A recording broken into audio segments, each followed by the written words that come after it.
This is LBC from Global, leading Britain's conversation with James O'Brien. 3 minutes after 10, a very good morning to you. If you're just joining us, if you're just tuning into LBC today, we are dedicating almost all of the programming to online safety in preparation for the online safety bill kicking in next week, at which point the government, the authorities will be required to prosecute platforms that host offensive content. And a little later in the programme, we may pursue ourselves a little clarity on precisely what that means. You could be forgiven for not being entirely clear. But the reason we're doing this, I think, is clear. And it is because this is a phenomenon that poses a generational threat to our population. It's not unique to the United Kingdom by any stretch of the imagination. But we already lag behind some countries on what we are doing. And hopefully by this time next month, when the new legislation has been properly enacted, we will also be ahead of others. The reason why it poses a generational threat is because of the unique access to young minds that social media possesses. And it gifts that access to bad actors. It gifts that access to pretty much anybody minded to pursue it. Most parents struggle to know for sure what to do about it. Many adults can be victims of some of the practices and processes that are blighting the lives of young people. And I think, well, I'm not quite sure yet, but I think one way into this would be to do what we do best on this programme, and that is to share stories. I mean, you know, sometimes when we imagine what it would be like to explain to a skeptic or to explain to somebody who's not fully au fait with whatever it is that's under discussion, we have quite a helpful intellectual game by which we imagine how we would explain to someone. Sometimes we posit the existence of a coma, don't we? A fictional coma. Imagine I've just woken up out of a coma and you need to tell me why this is such an urgent area of interest, such an urgent need, why there is such an urgent need for legislation. And I think that will help. That's definitely going to be part of the invitation that I offer you in 5 or 6 minutes' time. But I want to be a bit more specific. Let me start with a couple of weirdnesses, all right? This is very personal weirdness. So I'm 53 years old. I think that's quite an interesting age for this conversation because until this one came along, I'd adopted a relatively skeptical approach to moral panics. You know how a certain brand of journalism tries to terrorize us into thinking that video games are going to be the end of civilization as we know it, that Quentin Tarantino is going to corrupt our youth in a way that we are simply not prepared for. There have been moral panics throughout the ages. Video itself was, of course, supposed to kill the radio star, but fear not, I'm still here. So every generation almost has a moral panic of its own. And until this one came along, I found myself thinking that you could usually spot the signs from a mile off. And this one was different from the start. One of the reasons I thought it was different, I mentioned my age also, because when I started doing shifts on national newspapers 25 or so, bit over, just over 25 years ago, I still love the faces of some of my younger colleagues when I tell them this. When I started doing shifts on a national newspaper, on national newspapers plural, there was no internet access in the building. There wasn't a single place you could go to actually access the internet. When I did shifts at the Telegraph, I think there might have been one, but it was in a sort of cupboard somewhere that nobody had the key to, nobody used except for one chap who I mentioned to you last week. He passed away at a horribly young age, a chap called Joe Somers-Smith, who was the education correspondent on the Sunday Telegraph and an absolute gentleman. But he gained early access to it, where he pursued his passion for all things horse racing. As far as being a news source or something upon which our entire civilization would come to depend, it was miles away. It was miles away. That idea. It moved pretty quickly. Once it landed pretty fast. I had about a 6-month window where I was a little bit ahead of the pack, so I was able to access the websites of some American media organisations and get stories that hadn't been published in the UK yet, and then I would get paid for them by the gossip column I was working on because they counted as new. It wasn't exceptional. You could get paid for a story that had been on teletext in those days if the editor of the column you were working on hadn't seen it in any other newspapers. But that's my age. To go from literally 0 to 60 in the space of, give or take, let's say 25 years, to go from nothing to absolutely all-encompassing in the space of 25 years. And how many of us have raised children in that window? How many of us have aged children in that 25-year window? Aged, raised even. It is generational. And we know, you've heard some of the particular flashpoints with Nick this morning. You'll hear more stories throughout the course of the day. But you know that this is one of those things that has run away while the authorities or the powers that be, and I want to use a positive word, not a pejorative, the society, the people charged, the people we charge with looking after our interests, whether it's governments or police forces, they have been largely left behind through no fault of their own because things move so quickly. Who knows even now how insidious the algorithms can be? Who actually fully understands even now, unless you've watched a loved one disappear down a rabbit hole of vaccine denial or far-right sympathy or xenophobic hatred? Who knows how completely your diet will become unleavened, how quickly your diet of social media on Facebook, on TikTok will just turn into a sewer where you get access to absolutely nothing else. And crucially, the light can't get in. The light can't get in. And if it can burn adult brains in the way that we've seen over the last few years, if it can burn adult brains so completely that somebody like Donald Trump can end up in the White House, largely as a consequence of radicalized, permanently online players, God only knows what it could do to young minds. Goodness only knows what it can do to young people. Another thing, just from my own personal sort of archive, it is a book I read. When was it, do you think? About 10 years ago? No, it must have been longer. It must have been longer because my oldest, believe it or not, is now 19 years old. And that's a lifetime that has been lived almost entirely in that 25-year window that I just described to you. And we've done all our parenting in the dark. We've kind of had to do almost everything for ourselves, haven't we, to sort of work it out as we go along. Very little guidance until latterly. And I remember reading a book, I think it was by my mate Harlan Coben, where he had a character well ahead of the game. He's brilliant at this, Harlan Coben. If you haven't read his books, you must. He's so good at spotting social change and knitting it into absolutely compelling narratives. Of course, he's the king of Netflix now, but long before that, he was publishing books that not only kept you turning the pages at a rate of knots, but also really got you thinking about modern issues. And he's kept it up. I mean, some of his most recent books look at how the far right has flourished and thrived online. But I remember him telling me about some software, and he does all the research himself when he's writing these books, which meant you could track your child's online use. You could literally, and I don't want to sound amazed by this because it's commonplace, but some people will still think that will still be surprised to learn that this exists, let alone that it's commonplace.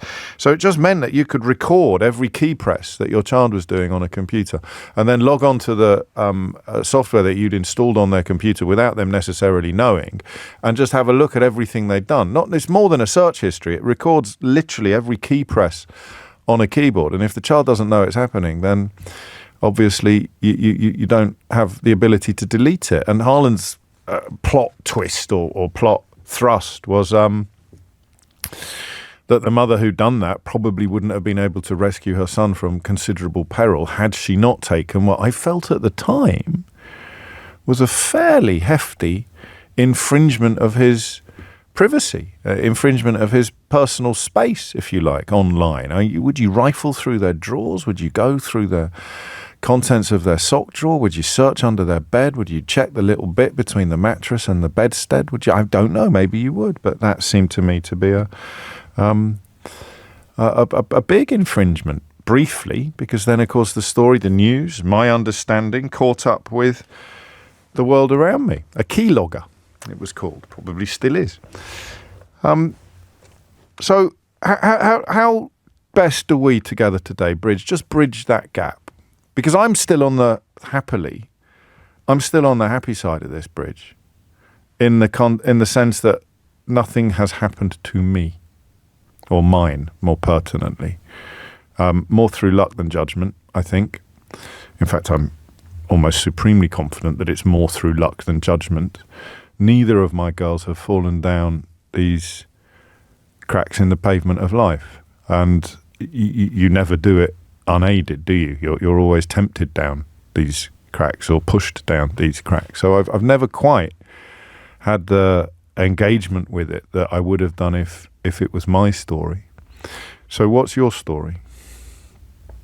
What is the thing that has happened to you that just almost beyond an intellectual process and in the realms of a form of emotional certainty, you know that we need some serious work in this area, because you know that whatever happened to you or yours should somehow not have been permitted to unfold.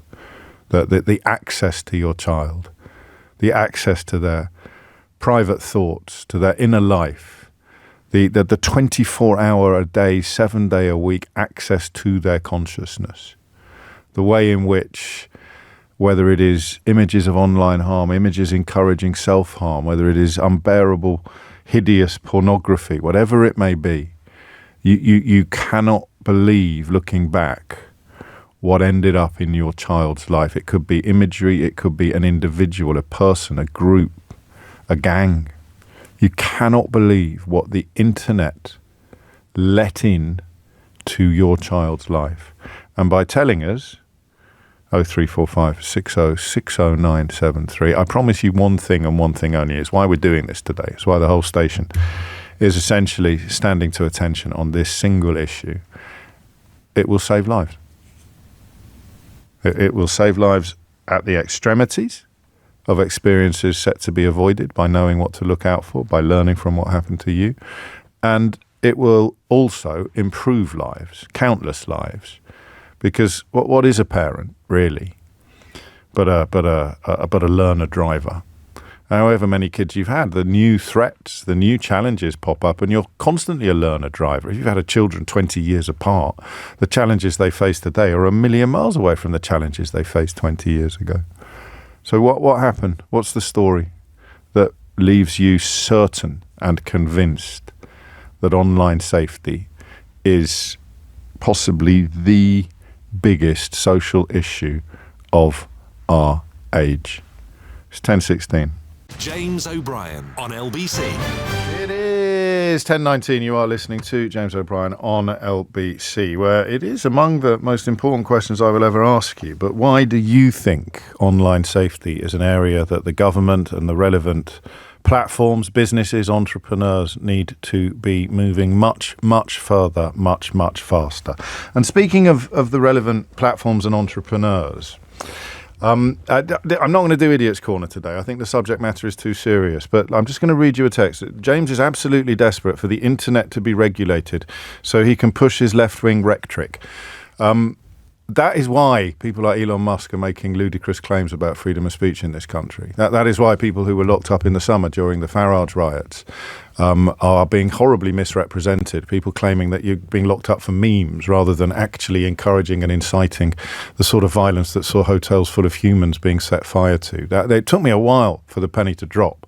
But the reason why these characters, aided and abetted, of course, by people like Nigel Farage, who's just referred one of his own colleagues to the police for alleged threats of violence, which seems a little bit hypocritical. More on that later in the programme. But that is why these people are desperate to conflate proper regulation of the kind of online activity that leaves children dead or raped or abused, or indeed hotels full of humans ablaze, they're trying desperately to conflate that with freedom of speech issues. So our friend sending this text is a very good example of someone who has been groomed online into thinking that protecting your children from being groomed by sexual abusers is somehow an example of what he describes as left-wing rhetoric.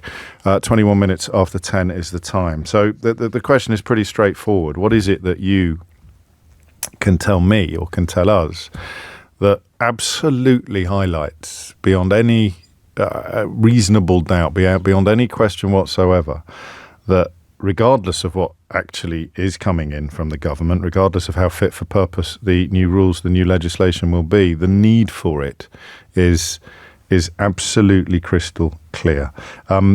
Before I talk to Anna, who's in Barnet, just a quick heads up on what else is happening on the programme today. Henry Riley has, as you may know, been investigating what happens when an account professing to be that of a 13-year-old girl appears fresh on the TikTok platform. And we stay with TikTok a little later in the programme when we speak to the mothers of children who died while attempting so-called TikTok challenges. We'll have a look at the impact of algorithms themselves on online harms, how those rabbit holes work, how that level of harm maximisation is far from accidental, and a little more as well. But most of all, as ever on this programme, it's your stories that interest me most. I've got one of my own. It involves a friend of a friend. It's hideous, but it highlights some of the problems that we are discussing. If this has happened to you, if you can't quite believe what got into your child's life, or what got into your life, it doesn't just have to be your child, because there'll be plenty of people listening to this who've grown up in that 25-year window that I described, and it is so alien to people who haven't been immersed in it that there is no question about the benefits of shining light on these sort of stories. 10:23 is the time. Anna is in Barnet. Anna, what would you like to say? Hi, I was just speaking to your producer, and I want to explain that I am the mother of a child who's made a number of attempts on her life. I have come within minutes of losing my child and becoming one of the ranks of the bereaved, like Ian Russell and Ellen Roome. I also work in a section of manufacturing which focuses on product recalls. Last month, there was a product recall of a pacifier used by toddlers and babies, not because there was harm to a child, not because a child died, but because there was a risk of harm to children. What we have with the online... So you're drawing a parallel. Sorry, you lost me a little bit. If it was a physical entity... Let me bring you back. It's okay. A physical entity, yes. Okay? The Online Safety Act focuses on one part of a product. Okay? It focuses on the software, if you like. The other part of that product is the smartphone. That's the hardware. At the moment, the Online Safety Act looks only at that software product. It is a product that nobody will ever be able to get under control. We now have turbocharged tech bros who only in January last year practically laughed in the face of bereaved parents.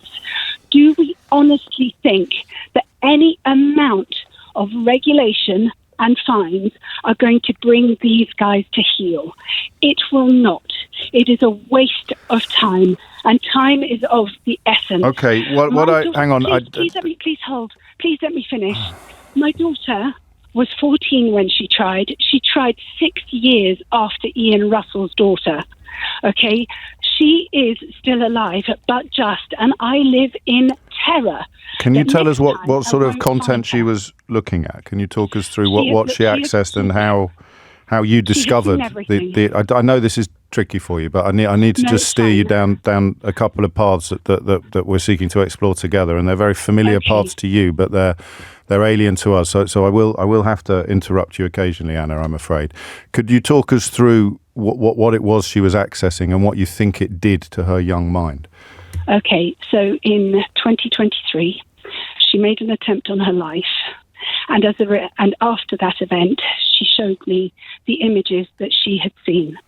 And she shared, most importantly, and what is most distressing, is that she shared images of herself counting down to her own suicide, using a voiceover that had been supplied by TikTok, using words that had been supplied by TikTok, which were, how do you know when someone's going to attempt? 4 months, 3 months, 2 months, 2 weeks, 1 day after. Okay? So there was that. So this is a sort of fetishization of suicide that's unfolding online, and your daughter was susceptible to it. She stumbled across it, and then the algorithm kicks in, and she's been bombarded with content that fits very, very precisely into this category. It's a TikTok template, okay, in which basically children upload images of themselves in deep, deep, deep distress, close to killing themselves, and the parents don't know this is happening. I had no idea. And this particular video, which I will share with you if you need to see the proof, no, of course is not, actually branded with TikTok. My daughter, who tried to kill herself, was made into a product. And this is one of the things that people don't understand. She filmed the original attempt, and then it was disseminated online. Yeah. Oh Lord! Can I just?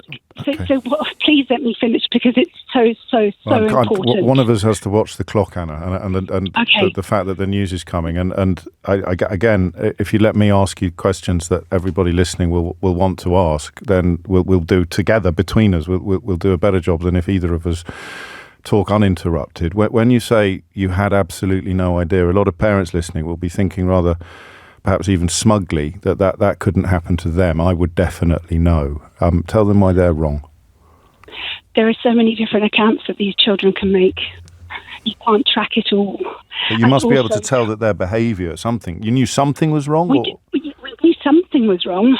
We knew there was something wrong, but we didn't realise the extent of what these children are exposed to. And I need to let parents know that this is happening now, because like the journalist who was on air, so I can track what she is looking at, and I am a teenager as well, and I see that it is all still up there. It's terrifying. It is all still up there. How powerless do you feel when you're aware of that? Because I can tell from your voice the frustration is palpable, because you feel as if you're an ant up against the massed ranks of the most wealthy and powerful men in the world. I am powerless to a degree. I am powerless if you continue to look at online safety as the key thing responsible for this. I am less powerless if we start to look at the smartphone and start to agree that actually, because that is something that parents can do something about. So just don't let your child have one. I mean, that is simple and straightforward. Let me just, it's about delaying giving children smartphones until they are old enough. And I think the start of KS4, so when they are 14, is probably about the right age for them to have it. Before then, they are simply too young. And parents out there, please understand there is an alternative. Feel free to use bricks. They only need to call you. You only need to be able to track them. And I think the key thing in all of this, and I think the key thing in all of this, and why it's so tragic what Peter Kyle is doing, is that he is buying into this whole social media thing because of tech ed, which is a multi-billion-pound business, which is where the economic opportunity lies. But the problem with that is that it is going to hold smartphones in sticky little hands. Not addressing that part of the problem. Okay, thank you. I'm so sorry. I'm so sorry for what you've been through. Anybody affected by any of the issues that Anna has touched upon, the Samaritans, I would remind you, are available 24 hours a day, 365 days a year, and you can reach them on 116123. Already, a couple of things there I don't fully understand. It's why we need to talk together. We need to try and work out what these alternatives might be. It seems a little premature to be concluding that the government have already got it wrong, but not if they have. If they have already got it wrong, if they are going in the wrong direction, then we deserve to know. We should say so. But the real takeaway from what Anna said is, if you haven't got the smartphone, they haven't got the access, whoever they may be. And I think I talk a lot about pendulums on the programme, but that idea that it is impossible to get this particular genie back in the bottle, I think probably needs revisiting, doesn't it? Of course it's possible. And anything that spreads can unspread, I think, I hope, I pray. Here's Thomas Watts with your headlines. James O'Brien on LBC. It is 10:34. You are listening to James O'Brien on LBC. It is, I mean, it has to be at least as much about the phones as it is about the platforms, but I suppose you legislate where you can. Imagine, Emma points out, an adult space filled with grifters and predators. You wouldn't let your child anywhere near it. Imagine it was a nightclub or a shopping mall, and you knew that it was absolutely riddled with what they choose to describe as grifters and predators. You can go where you want with gangsters and paedophiles, with drug dealers and groomers. And you knew that it was full of them. So there's a building. You know, it could be on your street, could be in the middle of town, could be in the next town along. You know that this building is full of grifters and predators. And yet you let your child go there at the age of 10. Oh, man, that's because I can't remember when we did the smartphone thing. It was quite late. I think it was around 14, 15, maybe even, it can't have been 16. Maybe secondary school, actually, which is 11, 12. So that was quite early. Again, whenever I say we've been lucky, I suppose I should add, as far as I know, because you never know for sure. But you know if something's wrong. And I don't think we've been in that space. But goodness me, the ease with which it's accessed. That's the thing I think that you'll take away this hour, is Emma's point about if it was a building as opposed to a virtual space, you wouldn't let your children anywhere near it. I think how protective we are in the physical space now, generationally speaking. How often have we done phone-ins about not being able to play outside on your bike anymore, or the days we used to disappear with a knapsack and a bunch of sandwiches and cycle as far as we could go, or my mum having a bell that she'd come out and ring wherever we were off in the fields. And parenting isn't like that anymore. We're hyper-protective in the physical space and I mean accidentally negligent in the virtual space. Henry Riley has been undertaking a powerful, actually, I would say, but also a highly illuminating investigation into what the experience might be. Well, you tell us, Henry. I don't know why I'm putting words in your mouth. You're a proper grown-up presenter these days. Good morning, James. Thank you. We've been investigating since last week the experiences of what a 13-year-old girl, a new user on TikTok, would see. So what we did was set up a fake profile. We used Grok on X, which is a feature there where you can generate an AI photo, and we chose a fake photo of a 13-year-old girl that it created. We then used ChatGPT to generate the sort of bio that a 13-year-old girl would have in her account on TikTok. So things like living my day, one TikTok at a time, all sorts of things like that with emojis. And for the last few days, we've been exploring the sorts of videos that you can be exposed to. Now, as soon as you sign up to TikTok, it asks you for your interests. We chose beauty and fashion, entertainment, music and dance, which I thought were the sort of the typical interests of a 13-year-old girl. Quite a lot of crossover with you as well. Yes, exactly. Yeah, very close to my own. We then started scrolling through some of that content, and at the start it was pretty relevant to what I'd asked for. Baby content, makeup content, some sort of fun content of people dancing. But what was interesting is it started to shift pretty quickly. So the first group of videos, this is what we were exposed to. Okay, so I'm currently seeing two girls in a science class dancing. This is the first one I'm getting. Second one is an old man on roller skates, and the caption is, "Who is this diva?" Now I'm getting some baby content, some makeup content, which at 13, I think there's a bit of a discussion as to whether 13-year-old girls wear makeup, but anyway, probably not for me. Name a girl who doesn't need makeup to look stunning. When I used to stay up talking to him every night, but now I'm in bed at 10 p.m. with my phone on DND and no new notifications. So this is already talking about sort of relationships and boys.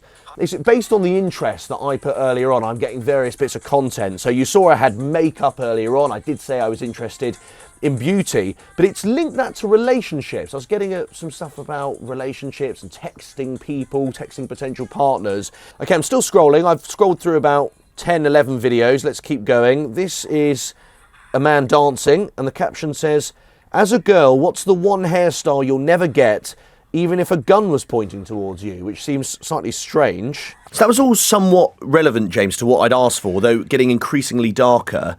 The makeup thing caught me, oddly. Utterly innocuous. I wonder how many other people didn't even register that. But, you're telling a 13-year-old girl you can't be beautiful unless you're wearing makeup. And I don't want to sort of denigrate makeup. My mum worked for Estee Lauder for years. But it's you're trying to hold back some of those tides when you're a parent. And here is TikTok undermining all of your efforts to tell her to value herself. Yeah, and a lot of those videos, James, said tips for looking good at school, which for a 13-year-old girl, of course you're going to be interested in, you're going to want to watch. And a lot of that was surrounding makeup. And then what we did start to see pop up was a lot of mental health content. Now, it's very important to have a conversation about mental health. We know that young teenagers do experience it, suffer from it. But I was watching that content through to the end because I hadn't selected it as an interest, so to speak. And because I was watching it through, it was then giving me more content. And what I was seeing was skewed towards that. And it got extreme very quickly. It went from a conversation about an open, honest conversation about mental health to would my friends miss me if I was no longer here, to then open suicide ideation. And it wasn't what I was seeing. I was not getting anything from sort of mental health charities. What I was seeing was very depressive, very negative, and before you know it, you're inundated with it. You're very much in a doom spiral. The second set of videos, this was yesterday on day 3, were markedly different. And the first content I'm getting, this is my For You tab. So this is the content that I should be interested in. And it's a picture of a girl who's looking very upset. It says, "We listen and we don't judge. I think of committing every day." So that's the first video that I've seen is with regards suicide content or someone who's in a really dark place. Second video that I'm getting is some sort of party. And the caption says, "Vodka was easier to swallow, smoke was easier to inhale than to admit that I needed help." So again, the first 2 videos that I'm getting are putting me in a really dark place and really have changed my mood already. It's early in the morning and it's already changed sort of my perspective on the day. I've got this, me staring at my food knowing I'll regret it later. So again, feeding into that theme of eating disorders. It's healthy but still feel bad afterwards. But I think just how I've landed on this content when it's not what I said I was necessarily interested in. I was dwelling on the content because I was unsure of it and because I was watching it right through to the end. And now I'm seeing mental health content and some very dark language, some really worrying themes, bearing in mind I'm a 13-year-old girl, and that is what I'm being inundated with on this app. Just 3 days in and you're having what our first caller today, Anna, talked about what the end of that road can look like. Happily, her daughter didn't succeed in her attempt on her own life, but the suicide ideation was appearing on day 3. Yeah, on day 3. And also, I can't get into it on the radio, James, but tips on sort of methods. On day 3. On day 3. And it was, I mean, you described it to Anna as sort of suicide fetishization. Yes. And that's exactly my experience, exactly what I was seeing. And even things as innocuous as eating sort of healthy and seeing some interesting looking meals, that then led to extreme fitness, then eating disorders. But I will hone in on that point, James, that as far as I could see from watching these really distressing videos, at 8 o'clock in the morning, if you want to know the time, so the first thing that some of these people may see as they open up their phone, I mean, if you were watching a drama or a soap, you'd expect there to be a warning at the end or some sort of number you can call or a content warning. Yeah. None of that whatsoever. And I know Peter Kyle, the Science Secretary, is taking calls with Sheila Fogarty later on for Call the Cabinet. And I'd imagine this is something that many parents will raise with him. Now, the algorithm that I got that had been generated for me, even in the course of those 3 days, as you say, I mean, I'm not quite sure what sort of moderation can course correct that, because it was not only fascinating but very worrying, some of the images that I was seeing, some of the themes that you can't escape from, James. They are, every time you scroll often, it's coming up with the same sort of dark themes. I am a 41-year-old man, writes another James, not me, and Henry's report just stopped me in my tracks. This is utterly disgusting and utterly normal. That's the thing that many people will be reeling from, except I suppose people who will be supremely unsurprised because they know all about it. And there'll be people. When did TikTok launch? Do we know roughly? Oh, I don't know. I'll ask Will Garnett. Yeah, but there'll be people coming out the other end of this. There'll be people in their 20s listening to this who've just heard you describe their 13-year-old self and just heard you describe the horrors that they endured. And I think maybe in the second hour, we'll try and work out how these algorithms work, because it can't just be because you watch these ones to the end, they're sending you more. They must have a sort of tracking that also says this stuff really lands. So there must be the bespoke psychological manipulation of the algorithm, which is why my Facebook feed is full of people slipping on ice and banana skins. But then there's also these videos really land. You know, we live in what a colleague of mine calls an attention economy, where the only thing we have of value now is our attention. So they'll have these clips, some of the ones that were spoon fed to you, will be proven attention grabbers, in addition to the bespoke response to the things you've watched to the end. So it's like drugs. It's like a little sort of taster from a drug addict who knows that you'll be back for more tomorrow. And I was amazed by just how easy it was, James, not only to set up the account, but to start seeing that kind of content. And one thing I haven't touched on is that's not even taking into account the comments on these videos, James, because they're very popular. They've got, in some cases, hundreds of thousands, millions of views. And the comments are also from, as you can imagine, on very dark videos, very distressing videos, as I saw, also massively feed into that sense of being in a sort of spiral. Yeah, I mean, I can tell you're taken aback by this, and we work in this space. We didn't think I knew all of it, but I think that the suicide stuff coming up after 3 days, the immediate suggestion that you're not valuable the way you are, that you need makeup, and you think sometimes, if you've got daughters and they start getting involved in some things they weren't involved in before, you might think it's a good thing or it's healthy. Oh, it's nice, they're taking an interest in health and beauty, or they're taking an interest in self-care, taking an interest in food, or whatever it may be. But everything here is negative. Even the positive very, very quickly becomes a negative. Wowza. Thank you, Henry. You'll be back on LBC in the course of the day, sharing a little bit more about this investigation. The time is 10:46. As Henry told you, the Secretary of State for Technology, Peter Kyle, will be taking your calls with Sheila after 1 o'clock today. If you want to get in early on that, either book a place to put your question to him personally and directly, or provide Sheila with a question that she can then ask him. Get yourself over to lbc.co.uk/question. Next, we will meet two mothers who have been to the worst place that online activity can take a mother. They've been to the place where their child is no longer with them, and they are suing TikTok, again the platform that Henry's been talking about, over the deaths of their sons. The time now is 10:46. James O'Brien on LBC. 49 is the time. Aaron writes, absolutely gobsmacked to hear what was discovered there in Henry's report. I've got 2 children, 5 and 7, watch YouTube shorts sometimes, and they can be questionable, but nothing as intense as what I've just heard. Brackets, and I think we all need to add this to some of our comments on a day like today, as far as I'm aware. 4 British families are suing TikTok for the alleged wrongful deaths of their children, having accused the tech giant of having no compassion.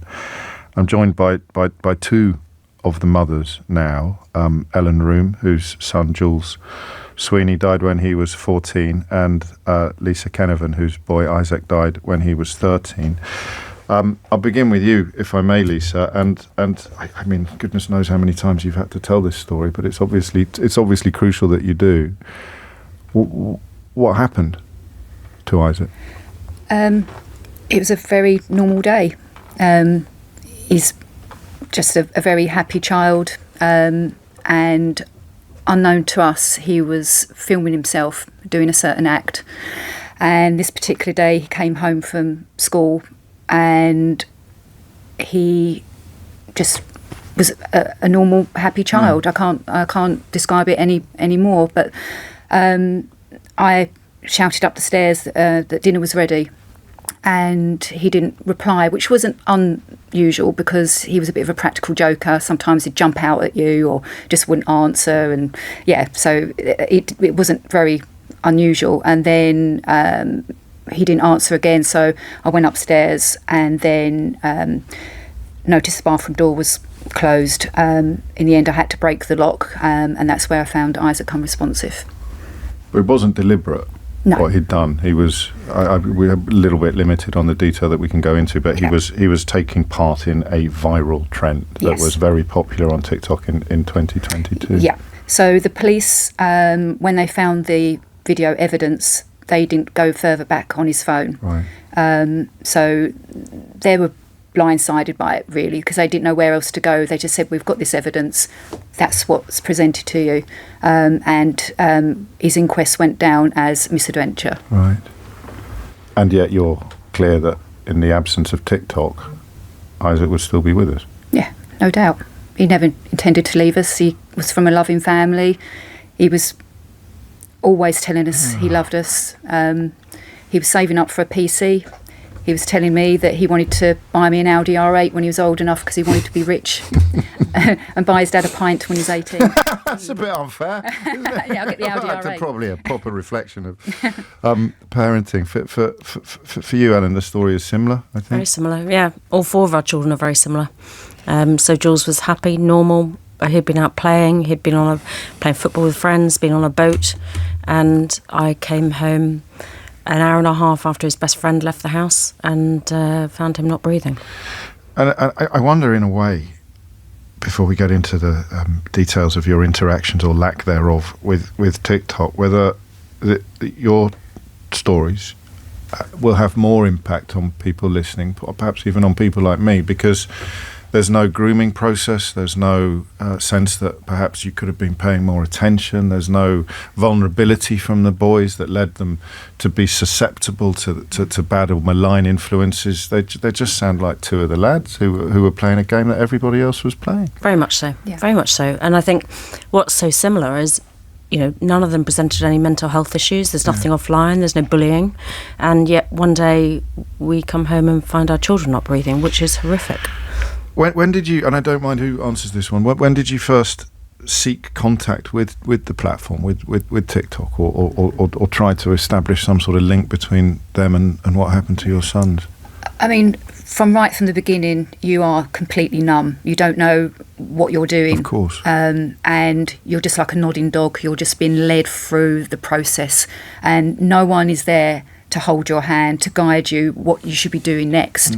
And it's bad enough losing a child in a way, like if an accident or if they're terminally ill, but for your child to be like taken away instantly when you know you've done absolutely everything in your power to keep them safe online, given them riot acts, if you like, doing everything a parent would, I hope, would be doing.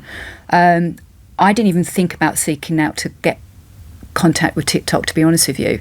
When the videos were presented to me, it was like, I was angry at Isaac, first off, because he thought he was, invincible. Because he came out of it from the other side. It was he'd never thought that any harm would be done to him.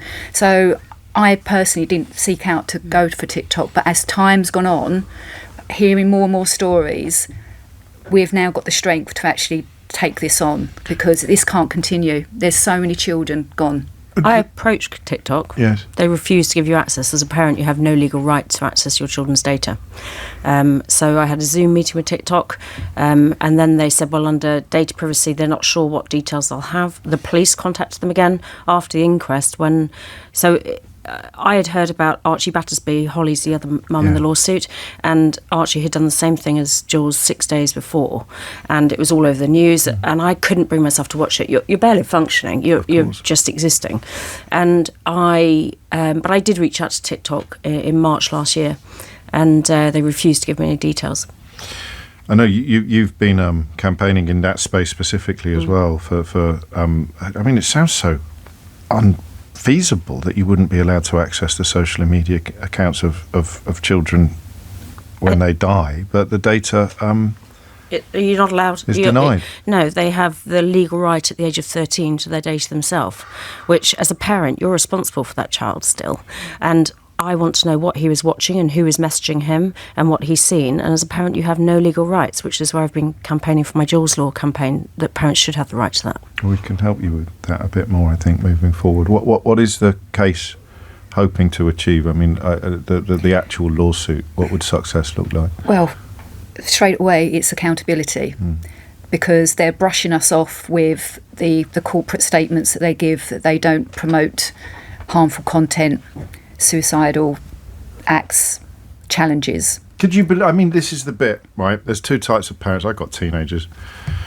But we're on two completely different sides of a river here. And yet... James O'Brien on LBC. When this happened, you couldn't believe what was normal, what passed for acceptable, the tidal waves of encouragement and content and things that nobody was in charge of. We're quite naive.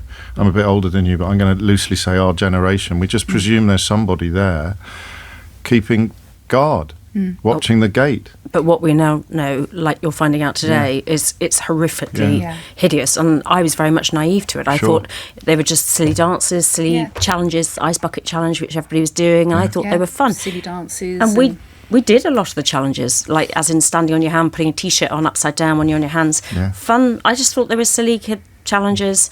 And there's a very, very dark side, and anybody with teenagers on social media needs to be very careful. Yeah. I know you've said, Lisa, that you can't believe how these people sleep at night. We want TikTok to help us to be forthcoming. Is it pretty simple? I mean, is it just the amount of money that is washing around the place will not be reduced in any way until people are forced to... No one's ever going to do it out of morality or goodness. The sad thing is they're seeing our children as just money. Yeah. It is monetary driven. You know, the more young children are looking at this content, it's driving them to have more profit. And I think with social media, no child needs that under 16, definitely not. And that's the big calling, is that the age verification will be coming in force in July. So something's better than nothing. You're optimistic, are you both, about this? Do you think the age verification is it a big step in the right direction? Well, I think it's massively helpful, but then you're still allowing 13-year-olds. You can still say, yes, I'm 13, and as your colleague's just proven, at age 13, you verify you're 13 and still get hideous data. You've been on a twin crash course in technology and in the failure of the providers of it to do anything even close to due diligence or care, or you use the word compassion a lot, which I just never felt more inadequate, has it, really, in this context? I mean, what I'll just ask you, as people with more experience in the field than anybody I have spoken to so far, how feasible is it just for them not to have phones? I mean, from what you've told me about Jools and about Isaac, I sense they were boys who things, let's just say, might have got a little bit heated if you tried to deny them access to their smartphone. Like with most teenagers. Well, that's what I mean. Yeah, I've got but a couple. I would delay it for as long as possible. Right. And if I had, we were both interviewed for something yesterday, and they said, what would you do differently? We said the same thing. Don't give them a phone. Yeah. But if they sulk, if they slam the door. But I know Jools accessed it on his computer, which was in his room for school. Right. So the police uncovered that. So it's all very well saying get rid of the phones, which is one thing, but you're not going to stop them then going, oh, well, I can get it on my computer, I can do that. And yes, there's lots of safety checks and things you can put in place, but then they use platforms or a VPN, so they hide how they're accessing it. They're clever with technology. Yes, of course. I just think that not giving them social media in the first place is a lot easier than trying to take it away from them when they've already got it. So just delay it as long as possible. They don't need it. Perhaps a mobile phone, but not loaded with social media. Yes. And the house rules, we set all that down. No phones at the table, no phones in the bedroom after 9 o'clock. If you need charging, leave them downstairs or in our bedroom. We gave all that information to our children, and this is still the result of it. So I beg any parent not to get too complacent. You just need to have that open dialogue with your child. If they've seen something, not for them to feel guilty. It's got to be a two-way street, that they can have that open dialogue with their parents. I was struck just before you came in that we more than any other generation are so protective of our children in the physical space, in the real world, in the geographical world, letting them out, letting them do things. And yet here, because we have been supremely unaware of the threats, we've been delinquent, really, accidentally delinquent. The monster's got too big, and now trying to rein that monster in is proving very, very difficult. And I think the government needs to switch it off. Switch it off for kids. It's not safe. Until they prove it is safe, then switch it off. It's not fit for purpose. I mean, if we knew what we know now and someone came and said, we're going to launch this tomorrow, they'd be laughed out of court, wouldn't they? Put your child in mental situations absolutely. and call them depressed, and we wouldn't. But how many more children have to suffer or die before they actually go, maybe we should turn it off now? Just get rid of it for kids. Just get rid of it. What would the downside be? No good. There wouldn't be one. No, Not at all. I know. Thank you both, and thank you for what you're doing as well. Turning your tragedy into something which I can see from my inbox is already helping other people. And what you just said generationally about it might be too late to get some of this genie back in this bottle, but you can prevent or at least help parents steer their children down different paths. You're both amazing. Well, it's a phrase we often use, turning pain into purpose. We both use it. It's it's our passion. Well, thank you for that. On as a dad, which is not a phrase I like to say very often, but goodness me, sometimes it's the only one that... Can I add one line? Parents go and talk to your kids about what they're actually watching. And how would you do that? What would that conversation sound like? For me, I would say, play dumb parent. Can you show me what comes up on your feed? Yeah. And trying to get kids to show you a phone is often quite difficult, but show me your feed. What sort of things? Who do strangers message you? Or if you've still got access to their phone when they're younger and you can log in, I often say take that phone and have a scroll yourself and see what they're looking at. But when they get 14, 15, 16, it's more difficult to do. You've got to pick your moment, haven't you? Because, I mean, having any conversations at all is sometimes difficult. Yes. A friend of mine got a message yesterday, said, I'll be in the car park at 4:30, don't talk to me. But you have to, is the point. You absolutely have go and to. talk to your kids. Yeah. Thank you both, Ellen Roome and Lisa Kenevan. You don't need me to tell you again how sorry I am for what you've been through. Thank you. It is 11:03. James O'Brien on LBC. 6 minutes after 11 is the time. But we go straight to the phones. I'm not giving you another introduction, don't worry. But it just actually occurred to me that having spoken to those two incredible mums, I probably shouldn't have been quite so portentous at the top of the show today. I should, because you can console yourself or comfort yourself with the thought, well, my child's not being groomed, or my child's not vulnerable, or my child's not this, or my child's not that. But what they brought home to me was that some of the stuff you access on there is incredibly dangerous, but also somehow innocuous in the eyes of the child. So when you're watching suicide ideation or fetishization, whatever word you prefer, the child's going to be aware that this is something that they shouldn't be doing, aren't they? But I think what Lisa and Ellen really brought home to me was that the children are also going to be coming across stuff that's incredibly dangerous, but because they're children, they don't realise. So I may broaden that question a little later, but for now we return to the question of how how bad this is, and we'll go to Carla, who's in Val d'Isère. Carla, thank you for your patience. What would you like to say? Hi, I just wanted to share our story of what happened to us. So basically, we had a sleepover, our first sleepover, and my little boy was 7. Yeah. And unbeknown to me, his friend brought an iPad into our house with no parental controls. And they woke up in the morning really early and showed him hardcore and aggressive porn at 7. And then I also found out they got onto Telegram, and basically a man, a paedophile, had asked the children to expose themselves. This happened in my house on my watch. Sadly, I didn't have internet security at the time. I just thought they were too young. My children were really young. So I didn't have it. How that played out was probably one of the worst times of my life. My little boy had really awful nightmares for about 2 months, and then it led into really, really bad intrusive thoughts, like OCD thoughts, all highly sexualized. And if you can just imagine listening to a 7-year-old try and tell you about porn and the most disgusting things, it was torture. He had it at school, he had it at football. It was just constant. It was like constant thoughts. So the trigger was the friend's iPad, and once that portal in his own mind had been opened, he couldn't shut it again. Yeah, and I didn't understand at the time. I mean, myself and husband, we just didn't have a clue what was going on and what was happening to him. And it wasn't until much later we realised we got some help, and we realised that basically it was such a trauma. His undeveloped brain. He was so young, he couldn't process the thoughts, and they were just stuck.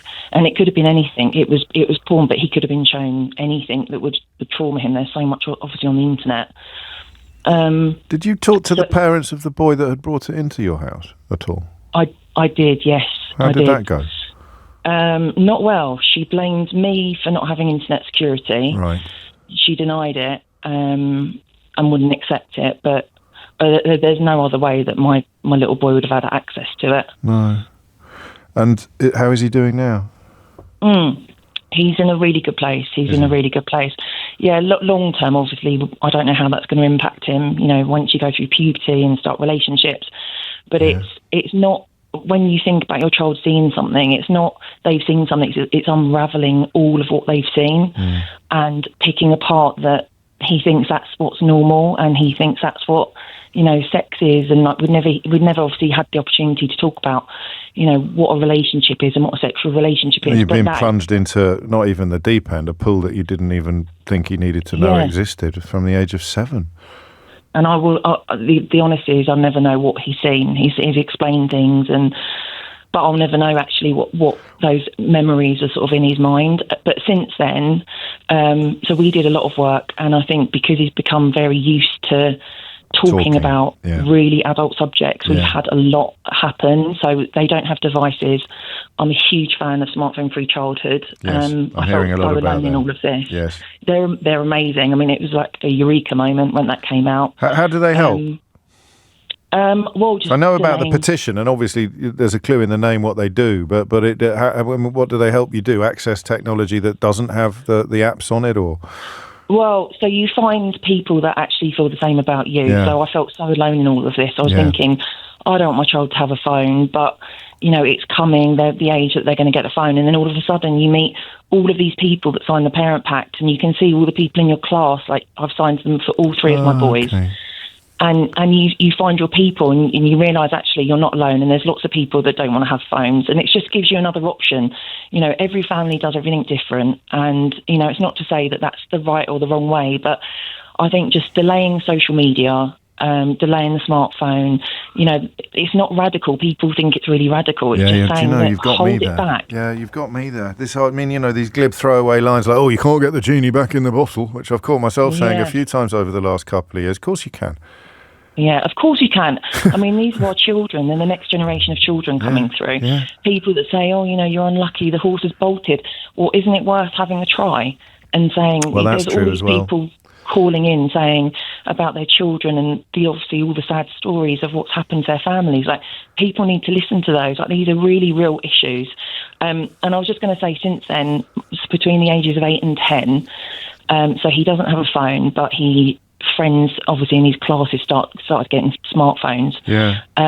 We have had continual things coming our way. So between the ages of 8 and 10, he's asked me about rape, he's asked me about OnlyFans, he's asked about serial killers. One of the most disturbing things that he came home from school and said, oh mummy, guess what happened today? He said, I was taught how to rape women. And he said, when you get older, if you want to have sex with anybody, you can knock them out or give them alcohol. His friends had told him and 4 other boys, and I've got 3 boys. I'm bringing 3 men up in this world, and that is what they are watching that they think's normal. So his friends have been watching Andrew Tate on TikTok. And I just want to say on TikTok, because I haven't heard it been mentioned, TikTok is a Chinese platform, and they do not allow it in China.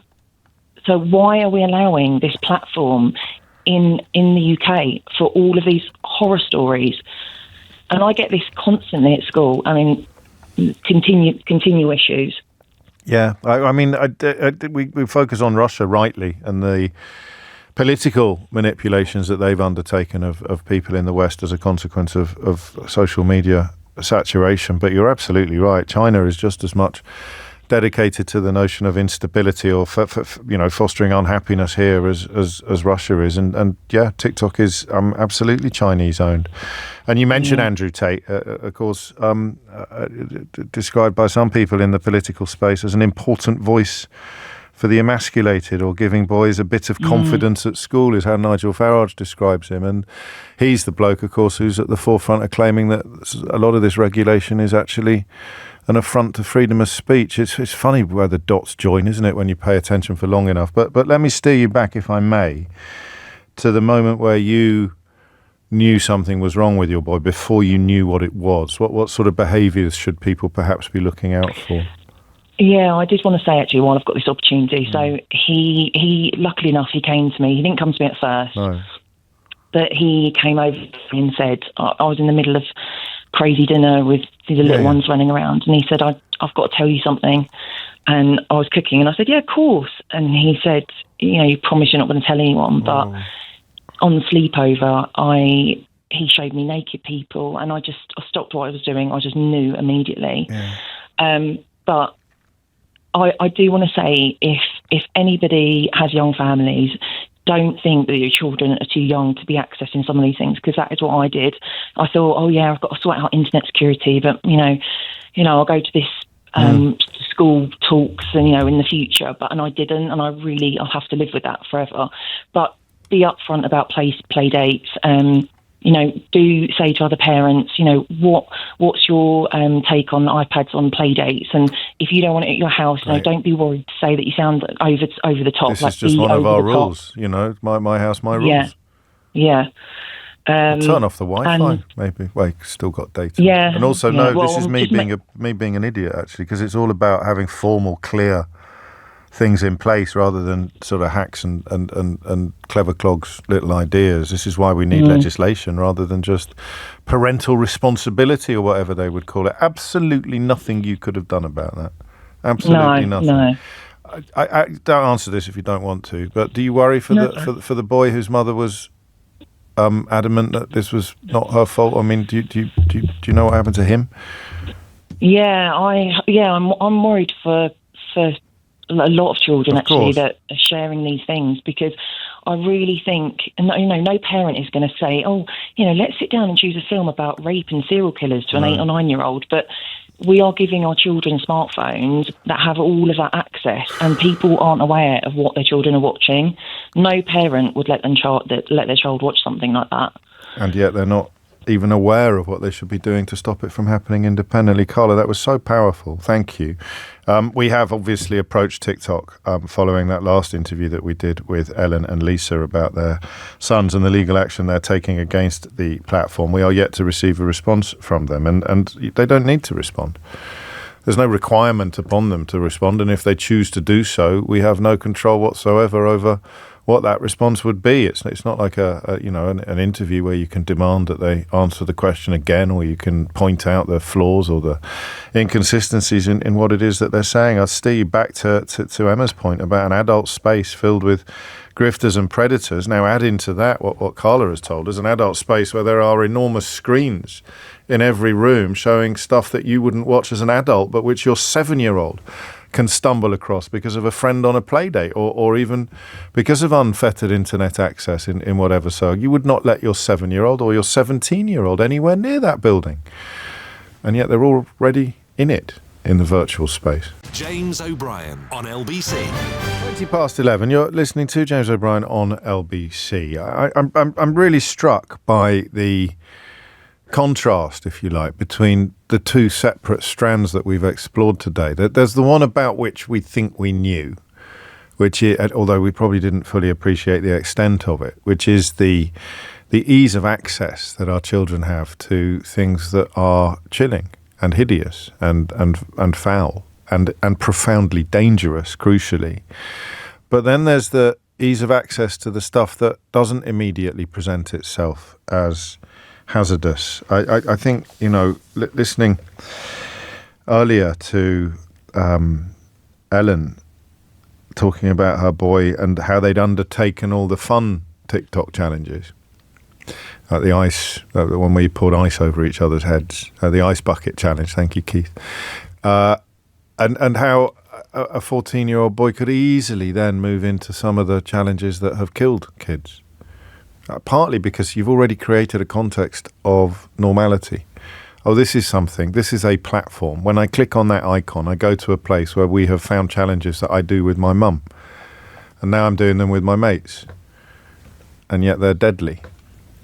It's for obvious reasons, I hope, but in case it's not obvious, I can't go into detail, although print media can. I can't go into detail on air. It's a broadcasting regulation in a way that would give any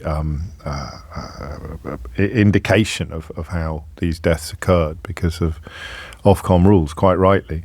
But the idea that it's not just children that we might think of as victims of manipulation by bad adults or bad content. It can also be kids who just think that they're playing that can end up in this space. So the question then evolves again, doesn't it, into what is it, what happened in your world that made you realise? I mean, God forbid that you would have to end up like Lisa and Ellen before you realise the extent of the exposure our children have to stuff, whether it is obviously vile or whether it is outwardly innocuous. Quite a few of you are remembering a story I told you years ago, and particularly after our last caller, about 3 boys on a bus. And one of them was showing what was obviously pretty hardcore pornography to the other 2. And he was doing it with a sort of degree of relish. One of them was sort of joining in with less relish, but in a kind of shocked and compelled kind of way. And the third one, the one I clocked most, you could tell was a bit like the 7-year-old boy that we just heard about, except older. This lad would have been 11 or 12, first year secondary school. And he was shocked and horrified by what he was looking at. But these are his 2 friends. And what's he going to do in that space with that stuff that he's being shown? He's going to object. He's going to insist that they turn it, or he's going to just get drawn into it so that the next time they show him something, he's less shocked, he's less disgusted, and the next time, and the next time, and the next time. All of these things are incremental corruptions of minds. And they go almost entirely unchecked by the people that we would, I don't think naively, the people that we would expect to care. Which brings us back to the tech bros, which brings us back to the richest men in the world who preside over platforms that are desperate to avoid any responsibility whatsoever for what appears on them. I'll say that again. The richest men in the world who are desperate to avoid any responsibility whatsoever for the content that appears on the platforms they have been enriched by. Almost sort of beginning to make a bit of sense, isn't it? 24 minutes after 11. Jane's in Reading. Jane, what would you like to say? Yes, I'd just like to give you my story. I'm an education consultant and I've worked in education for many years. And I've always been anti-social media, everything, because I've seen firsthand the problems it causes in the classroom, in colleges, in everything. It's been really, really awful. And you just mentioned the faces of some of the children when they've been exposed to things, but the peer pressure to look at this stuff. That's right. And I've seen firsthand people be absolutely horrified. It's almost like their innocence has gone in literally a split second. So I've always never let my children have phones. Except for they had to use a phone when they when they started senior school for an app that they needed to use for the bus. A few people have told me this, or their timetables will be on it, or they need it to get their dinner. Exactly. So yes. So this is for the bus, and I'm like, okay. So we went and got them phones. They'd never had phones, all through junior school. We got them 2 phones, really basic phones. And we thought, right, as soon as we can, we're not allowing them any social media. They couldn't have any apps. They couldn't have anything. Anyway, so I think it was within a month, my daughter started to act really strange. Yeah. And I thought, right, I'm going to do that thing that you're not meant to do. I'm going to look at her phone, the brand new phone, And it was just full of these 2 girls who were on a TikTok thing, right. Who were outwardly promoting anorexia and telling girls what not to eat. And so obviously that was abolished straight away. Both the phones were gone. But I took my eye off the ball for literally a couple of weeks, and within that time, my daughter is now became anorexic. And she's been under a psychiatrist for the last 3 years for anorexia because of what she saw in a matter of months. Do you know what happened? Do you know? I mean, did you talk to her much about it? Yes, she was watching these particular girls who were saying how wonderfully skinny they were, and how boys prefer them that way, and how all the food groups are very damaging to you, and how naughty it was to have cat, and all, really toxic information. But they were doing it in a fun sort of quiet. So you might have fallen into that by being interested in losing a bit of weight, or by body image stuff. They were kawaii. They were like a Japanese sort of kawaii fun girl group duo, and they would have been the sort of thing that a 7-year-old would be attracted to, 7-year-old girls. And then they've sort of gradually talked about makeup, key rings and silly little things, and then it's gone into food, and we only eat a quarter of a teaspoon of food a day because that's better, because that makes you more attractive. And it opened up something, opened a door. Opened a door, to say that you could be better and more interesting if you don't eat. And she fell for it. And obviously, I know that all these people in Silicon Valley even create these platforms, who make them. They have schools that have no computers in, or phones or anything, because they're so anti them, yet that we've allowed it to sort of... I kick myself, I blame myself, because I took my eye off the ball for literally a few weeks. And it was enough. And I mean, I don't know if you all... I was obsessed for a while with fixed odds betting terminals, Jane. Not as in I was addicted to them. I was obsessed with what's called, I think it's called corporate harm maximisation, and it's the way in which everything about them is tweaked to maximise the amount of money you put into them and the amount of harm that they can do for you. So even to tiny percentages of percentages in when you win and when you lose, that the effort that these engineers put in to securing as much attention from people like your daughter as is humanly possible. So by the time you clocked what was going on, she was brainwashed. Absolutely, because the bombardment was so complete and so absolute. Yeah. And it's not happening by accident. I mean, it's an incredibly big and sophisticated process that it is being done to our children. It's not something our children are doing to themselves or stumbling across. They are all walking around online with enormous targets on their back. And it's luck. It's dumb luck that determines whether or not they get hit. Well, my two are at faith school, right? Yeah. And, we're talking about really conscientious parents. Sure. And they did a day on social media and the what you should avoid. And my daughter told me that 90% of the children in the class, when they were asked about Andrew Tate, put their hand up, and they actually were brainwashed and thinking that women were trying to rule the world, and all these really naive sort of quotes were coming out of their mouths because they were 12. Yeah. They're 12-year-old boys. And, the school, thank goodness, did a lot to sort of support. They came in and did lots of days and talks on these social media apps. But I think that, my children they don't have any social media. And how does that impact? Parenting-wise, I may move on to this next. How hard is it to actually put your foot down? The first couple of days might be easy. Tricky. Yeah, I think you might be right. Because you know what? Because from day one they weren't allowed a phone. They never had a phone. So it wasn't a big journey back then for them. No, and so they literally they have these like phones that don't have the capacity to have the internet on them, right?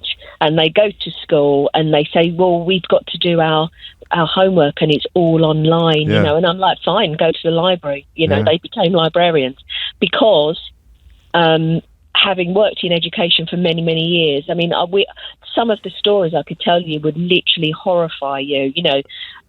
One very, very easy one was one of the children was, they all look at this porn on the internet. They're all shown it. And so it's not just the boys that are in trouble, it's the girls, because they believe, you know, we had a girl that used to go to the Baptist church, and her dad was actually a minister, and she had stupidly been influenced by this nonsense, and she did something extremely regrettable on the bus home upstairs, whilst all the other kids recorded it. You know, so can you imagine how her life was absolutely made a living hell for her and her parents and her father, who was a minister. Oh, Lord. Jane, thank you. It's 11:32. You are listening to James O'Brien on LBC. So I don't know what Peter Kyle is going to be talking to Sheila about later, but I do know that you may well want to put some questions to him, which you can do by going to the LBC website and going to lbc.co.uk/question. I think the next question I'm going to ask you is, how hard did you find it to do what Jane did? I mean, there's a difference between postponing the point at which you give a smartphone to your child and taking it off them. So, go on, let's talk about that for a bit next. How hard is it to actually limit your act? I might have a smug alarm on this, given that the conversation we've been having is so harrowing and serious. So I don't want anyone to tell me that it's easy or that you blame the parents, but I want to know how you did it. How easy is it to either postpone the point when they get one beyond when most of their friends have got one? But remember, that's temporary, because if this kind of thing works, if this legislation works, if this sort of journalism works across LBC for the whole day, then actually you will no longer be in the minority soon if your parents won't let you have a smartphone until you're 15, 16, 14. But how hard is it? How hard is it to be the parent who says no? 0345 6060 973. Thomas Watts is here now with your headlines. James O'Brien on LBC. It is 11:37. You are listening to James O'Brien on LBC. Jason knows what I'm talking about. It's extremely hard, James. Their peers are getting phones at ever younger ages. Numerous parents are allowing kids of primary school age now onto Instagram, Facebook, Snapchat, TikTok, all the rest of it. Once you've allowed access, taking it away becomes almost impossible, as our children are already kind of addicted to the content. Then the fear of missing out is equally as dangerous to them as breaking rules and going behind parents' backs. Natasha Clark, my LBC colleague, who you know well, is very, very active in this field. I can tell you she'll be on with Ian Dale later today, taking questions on what you can do to protect older teens, perhaps even adults. Some of us might need a bit of protection from some of the stuff that we've heard today from harmful content. She goes around schools sharing a lot of this stuff and is a big advocate of switching it off. She tells me that a growing number of 15-year-olds and 16-year-olds, and I've seen a bit of this in the documentary area, are often to be heard bemoaning social media, wishing it didn't exist, even as they're on it. These experiments where they take the phone away for a fortnight and everybody's life improves. But then they will, I imagine, for the majority of young people, they will slowly creep back in to their lives because of what Jason describes there and what Natasha has described as well, that idea that you are missing out on something, that idea that it's not fair. I remember telling my dad, good God, this was a different age, wasn't it, truly? I remember telling my dad that I was the only kid in my class who didn't have a mini motorbike. I think it's fair to say that he didn't believe me. But it is reasonable, I'd have thought, by the time you're 12 or 13, to be the only or one of the only kids in your class who hasn't got a smartphone. And none of us want our kids to stand out in that way. I don't think it makes you overindulgent or it doesn't make your child spoiled. You don't want your child to feel less, seem less, to be different in those ways. You want them to have what other kids have got up to a reasonable point. Where mini motorbikes are long beyond that reasonable point. Obviously, there's one kid who had one. I was so jealous. 11:39 is the time. Back to the phones. Jessica is in Chiswick. Jessica, what made you pick up the phone? Well, I just feel you talked about how hard it is, young people to get a phone when their peers at school have got phones. And I think as a parent myself, it is really tricky. You know, you have to really hold fast and not give in. And that's what I did with my child. And actually, what really helped us was that a few, it was before the smartphone-free childhood movement, but the few of us did group together and say, right, we're not going to do it until, let's say, secondary school. And that just really helped. So these were primary school friends, were they? Primary school friends. And so many children tend to get their smartphones in year 6. And so I think because a few of us said we're not, you know, we're holding tight. Then when my son came home and said, everyone's got one, I kind of knew, well, they don't. So I know that person doesn't. So I found for us that really helped. And I'm trying that now. My son's a teenager. I'm trying to hold off with social media. And again, you know, if you can find some friends, at least you know that not everyone's kind of got it. I found that's been really helpful. What, if I'm to be the devil's advocate briefly, what would they miss out on in a non-negative way by not having it?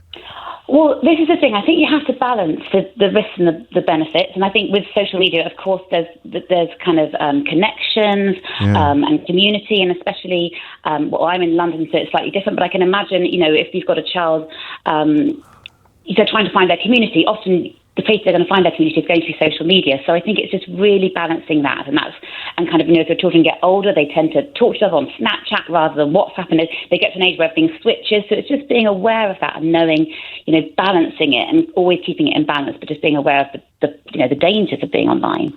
But I bet you use it a lot. I use social media. Oh, yes, absolutely. WhatsApp is, I'm on it all the time. And I think that's the thing as well. I have to, you know, I think it's really important that we as parents, you know, talk to our children about how we find tech tricky. You know, I've got my phone goes off at 8 o'clock at night. You know, my social media all shuts down because it's tricky. You know, I know it's tricky for myself, and I'm a fully grown woman. So I just, you know, have to speak to my son and say, you're going to find it hard, and just being very honest and open, I think is really helpful. So how does it break down then in his class, do you think, in terms of, I mean, I don't know how many kids are in his class, but how many would not have a phone out of the total? I think now probably a majority would have got phones, but I expect the majority would have a smartphone. I think what I'm seeing now is whether it's, you know, who has social media and who doesn't have social media. And I think because when you turn 13, I've always said when you turn 13, but actually now I'm thinking, oh no, I'm changing my mind. Actually, because 13 doesn't really mean anything. It's a sort of arbitrary age. Some 13-year-olds, yeah, of course it is. And your boy doesn't hate you for it. Oh, of course he does. Yeah, I mean, yeah, absolutely. That's something else that our generation of parents struggle with, isn't it? And in a way that our parents didn't. Is that all right? It's unlucky. You're just going to have to live with it. My word is law. Well, exactly, and I think you have to sort of hold fast and hope that your values are aligning with your partner, and then you can both just hold fast together. And I think that's the only way we can. We're working it at the moment. And the more solid it is, the easier it is to enforce. Actually, I think the worst thing you can do is as you've just pointed out perfectly, is have any disagreement between parents. Even if you do disagree privately, you have to present a united front. That is absolutely final. You're not getting one until X, Y, or Z date, and there is absolutely no room for negotiation. However brilliant you might be at debating, or however brilliant you might be at negotiating, this is not one of those areas. It's not like bedtime or going out a bit later on Saturday night or being able to get an Uber back. This is absolutely full stop territory, and you're not going to get anywhere by arguing otherwise. Jessica, thank you. I mean, it is tough though. I don't think you need to be like that Viz character who's a spoiled brat whose mother gave him absolutely everything he wanted, regardless of whether it was good or bad for him. I don't think you need to be like that to feel a degree of reluctance when it comes to denying your children something that their friends have access to, because you don't want to be the ogre, and you don't want them to be almost stigmatized by the. I always remember leaning out of the bedroom window when I was a kid, and some of the older boys in the street were still playing football. I'd been out playing with them, and Mum had called me in and sent me to bed, and I'm so jealous, so desperately wanted to be out there, and you've got your pajamas on, and just the stigma of having your pajamas on, the stigma of not having a smartphone when all your mates have got one. Thank you, Jessica. It's coming up to 11:45 already. You're listening to James O'Brien on LBC. I'm reading as many of your messages as I can, and I'm grateful for the ones in particular telling me how valuable you are finding this, in many ways, regardless of how old your parents or your children might be, or indeed you, because this isn't confined to children. That's just the way that the conversation has understandably gone today. It is just coming up to 11:45. James O'Brien on LBC. It is is 11:48. You are listening to James O'Brien on LBC, where, as you've heard, we are dedicating much of our programming today to one single subject: online safety for children and for young people. Dr. Kaitlyn Regehr is an associate professor at UCL and the Programme Director of Digital Humanities in the Department of Information Studies. If I tell you she's got a book coming out shortly called Smartphone Nation, out in May, then you'll understand why she is here. In a way, I'm going to abnegate my responsibilities as an interviewer, Kaitlyn, and I'm going to let you decide what you want to talk about. Well, thank you for having me. You're very welcome. Thank you for shedding light on this issue. So I think it's important to contextualize this. Almost everything else that we consume is regulated. The medication we take, the food we eat, the cars we drive, there are consumer protections around these things. And we don't have the same consumer protections in the digital space. And I say this as someone who fed into the Online Safety Act. We don't have the same consumer protections in part because we're not the consumers. We're the product. As in, it's our attention that is the commodity. Yes. Our time and attention is the product that is being sold to advertisers. And this is a financial construct known as the attention economy. And what my work looks at is the way in which, through the attention economy, harm and hate and disinformation is prioritized, because disinformation tends to be more attention-grabbing than truth. And harm, or things that hook into our most vulnerable selves, often will hold us there a little bit longer, and that's what advertisers are paying for. So this is an unethical financial structure. I had a catchphrase about 10 years ago that I haven't used for a very long time. I used to say that the queue for the ghost train is always a heck of a lot longer than the queue for the speak your weight machine. That's what you've just described. We like being frightened. We like being... We're fascinated by it. Yeah, like might not be quite the right word, but it's harder to look away. It's harder to look away. And things that elicit a strong response, like anger, often will hold us. And so it's not that social media companies want to feed us harm. It's that social media companies want to hold us there. Our eyeballs at any cost is what they're selling. At any cost, regardless of what it is. Our eyeballs are all that matter. I'll put something in front of you. So algorithmically, what is prioritized is often things that hook into our deepest, our personal, whatever that might be, deepest insecurities, vulnerabilities, and fears. So you see it in the political space with othering and the demonization of refugees and people being told that they're under threat when they aren't, because it speaks to some sort of atavistic evolutionary response, or whether it's fight or flight or whatever it might be. I'm going to give you a heck of a lot more attention if you told me that fella over there wishes me harm than if you tell me he just wants to lead a peaceful life and be a plumber. Yeah, and if it seems to answer questions for us. And what you've described is really important, because we're talking about young people today. This is not just young people. And It was not young people who, attacked the Capitol or who decided to lead destruction in Southport. Those were, for the most part, adults, consenting adults. Responding to online prompts and on online provocations. Just a little bit more on the distinction, because if I'm thinking of, a tobacco company, my lungs, the cigarette is the commodity, but in the same way they're trying to get me to smoke as much as I possibly can, aren't they? They're trying to encourage me to smoke, whether it's through chemical addiction or clever advertising. So many aspects of rampant capitalism prioritize harm. So the cigarette is slightly different because our lives can function without cigarettes. At the moment, we're in a structure where it's very hard to function without technology. We can mitigate our use, we can hold off use, but even if you don't give a kid a smartphone until after they are 15, they will turn 16.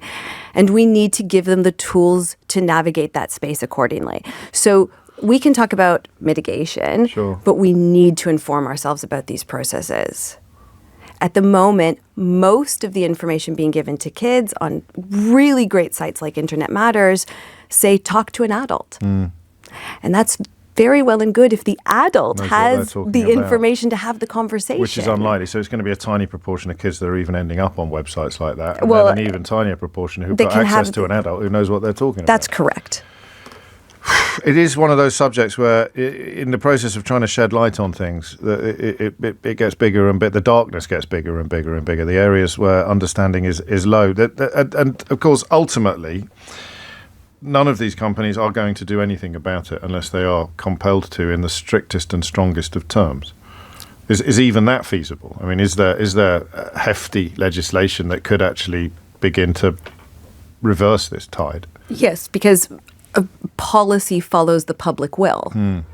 And if enough of us decide that we no longer are comfortable with the constructs of the attention economy, we can petition for change, of course.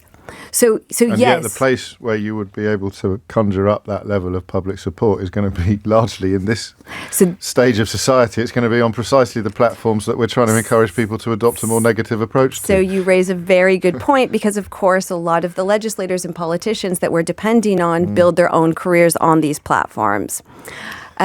Yes, but we could think about more ethical investments in this, like we think about green investments. We could start to think in these terms.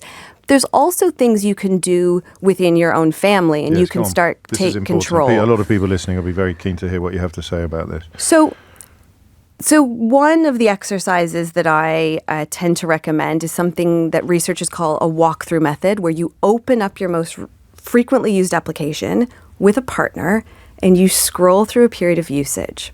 Now, this might sound cringy to you because these are hyper personalized forms of viewing. It's not like watching the television. It's not like going to the cinema. It says a lot about you.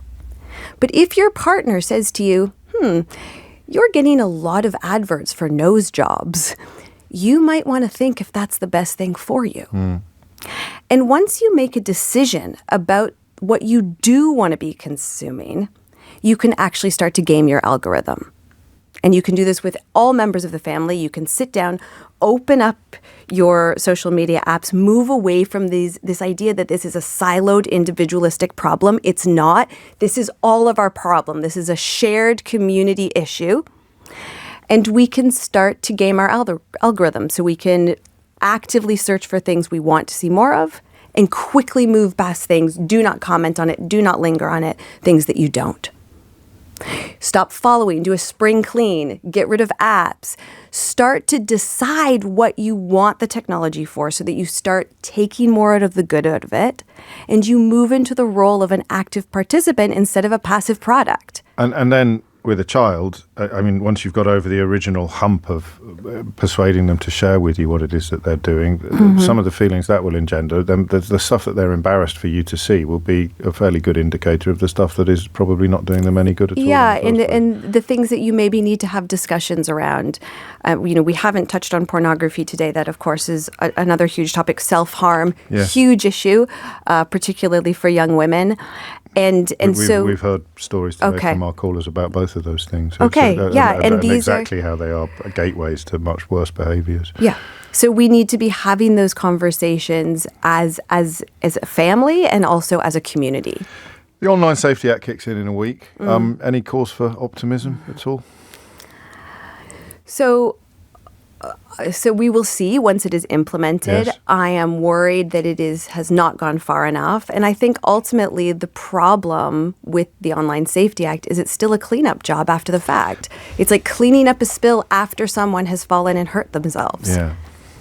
Not doing enough to stop people from falling over in the future or in the present. Yeah. If I put you in charge of everything, Kaitlyn, what would you do first? I would want to see a lot more regulation. What does that mean? What does that mean for people listening? I want to bring back things like a children's viewing hour. My kids watch terrestrial TV because that is a programmed, safe, regulated space. So I'm very interested in bringing us back to a public, a more formalized publication model. Like you can't say anything that you want on air. We have to think about what's good for the public well-being. And then I would want to see us coming together as a community and start to look at this as a shared problem. And how would that be policed, given that, I'm easily controlled financially, but some of the people that are running the platforms that we're talking about are the richest people in the history of humanity. So it's hard to imagine what a penalty that would make them think twice about changing their business model would look like. Well, we could have really rigorous penalties. But the other thing is we've been, so much of that debate is around free speech. Okay, so Elon Musk talks about a town square where everyone's voice can be heard. That's not how it structurally functions. Sure. We don't see everyone in the square. We have a very, very narrow view of what's being actually posted. And so I'm not so concerned about publication. I'm concerned about dissemination. It's not whether someone should be allowed to speak about their self-harm journey. It's whether it should be promoted to a 15-year-old girl, algorithmically. That's what we need to get down to. This is an issue of dissemination. It's not a free speech argument. Yes, I mean, it should be obvious, but there are obviously some very, very loud voices, either ignorantly or deliberately trying to conflate what to you and to me is relatively clear. Of course, it's not free speech if it's heavily, heavily, heavily weighted in one direction or another. Smartphone Nation is out in May. I mean, you're in that curiously uncomfortable position of having a book that is assuming more importance with every passing day for reasons that you presumably would rather not be seeing on such a grand scale.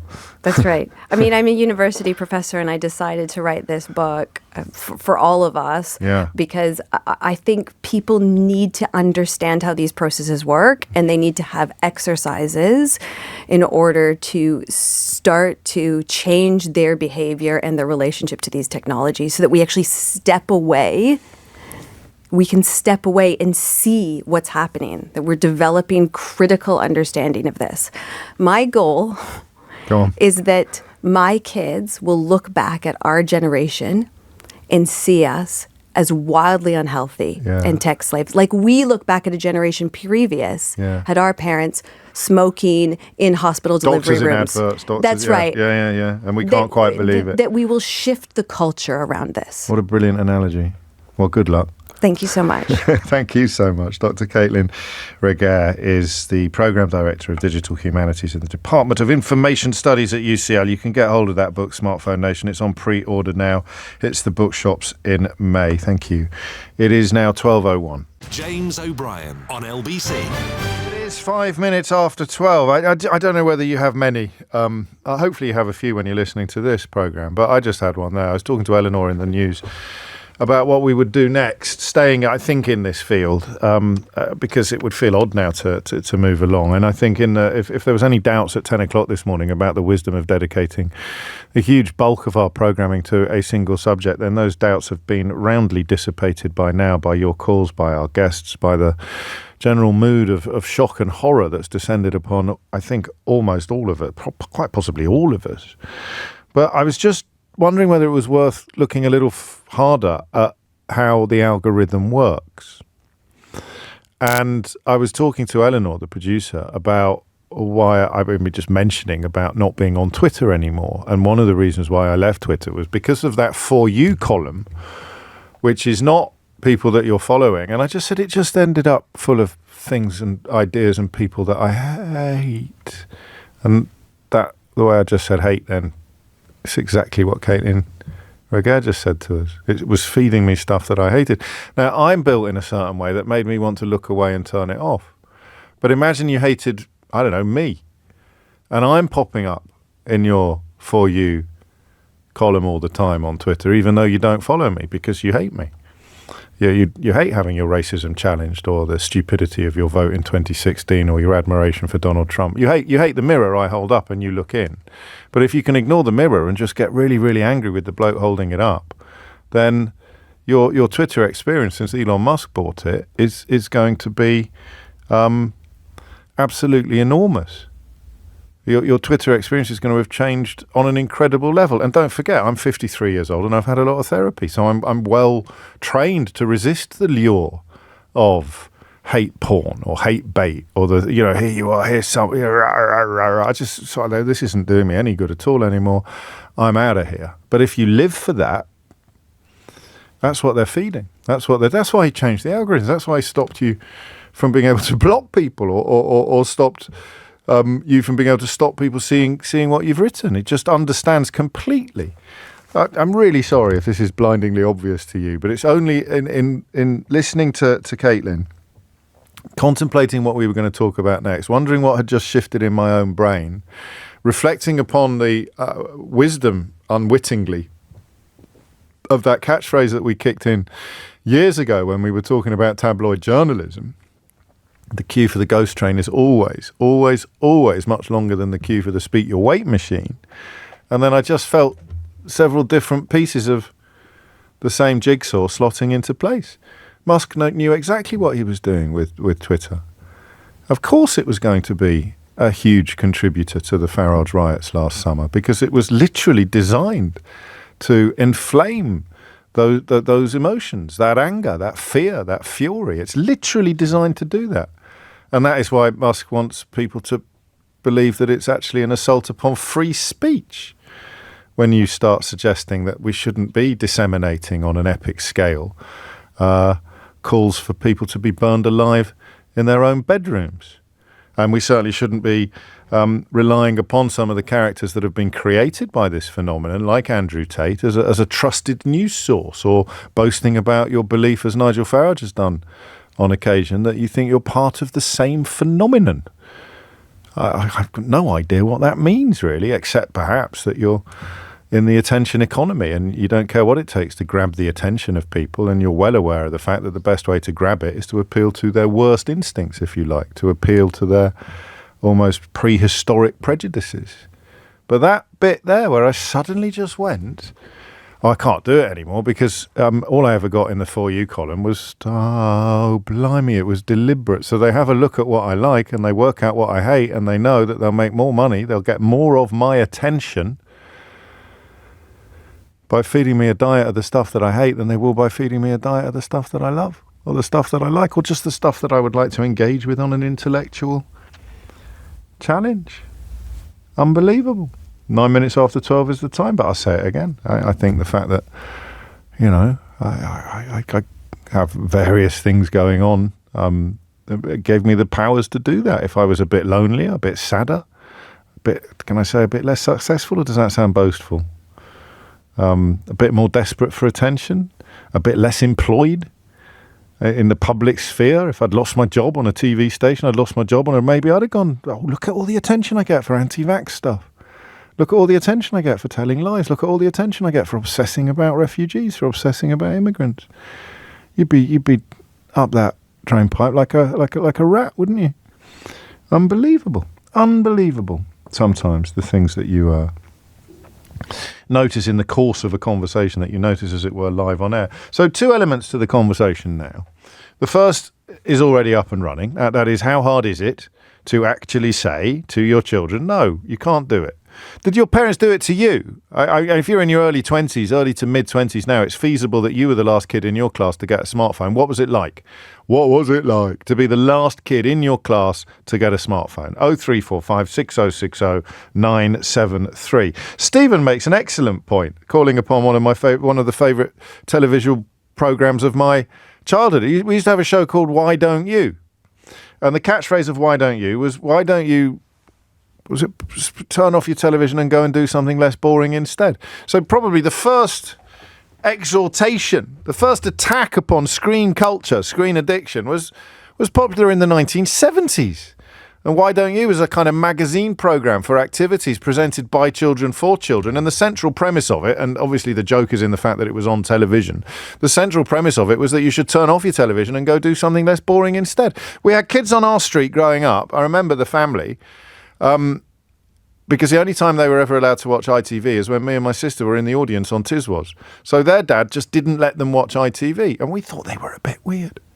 You would, wouldn't you? You weren't allowed to watch ITV. Thought it was corrupting. I think he was a Mary Whitehouse fan.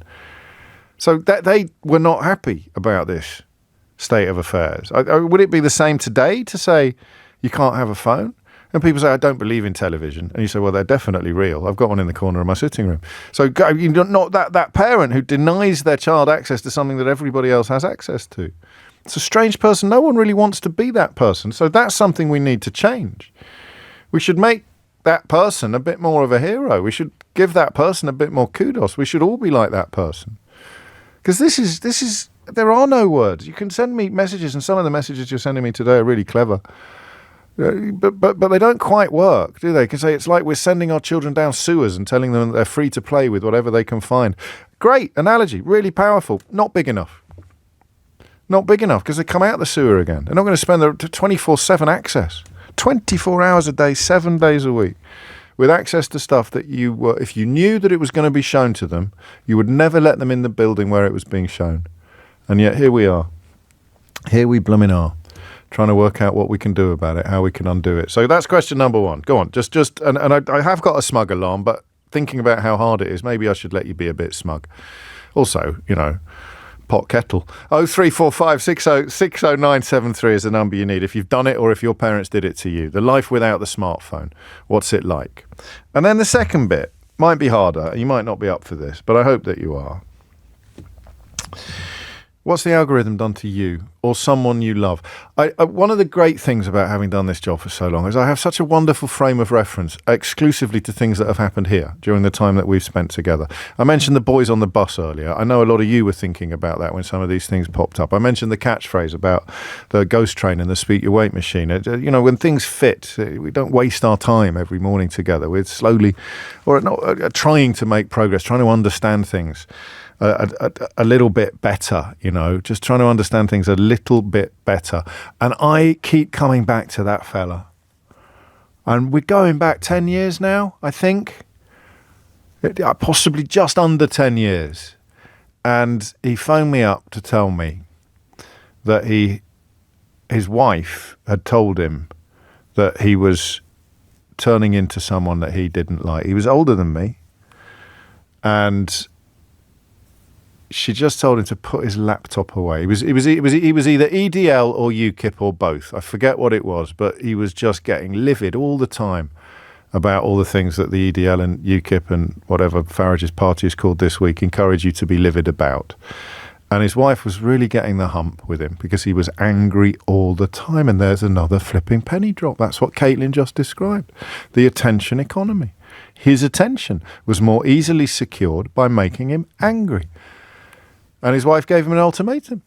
And he phoned me out and said, so I put the laptop. Do you remember this? I think it's in one of my books. Which proves I'm not making it up. Or if I am, I was making it up years ago. And he just put the laptop under his sofa. And he said within a couple of days he was fine again. So he's living in this crucible of fury. And he's put it away. And then he's fine again. So what the algorithm has done to you or someone you love, you've watched them go down there. You've watched them react to these carefully engineered algorithms designed to make you angry and frightened. And that's an adult. And in the case of children, we've heard what those things could be. So has that happened to you? Are you out the other side? Is someone you love still in the middle of it? Or have you got a story of redemption and recovery? 0345 60600973 is the number that you need. You're listening to James O'Brien on LBC. I mean, it's fascinating, right?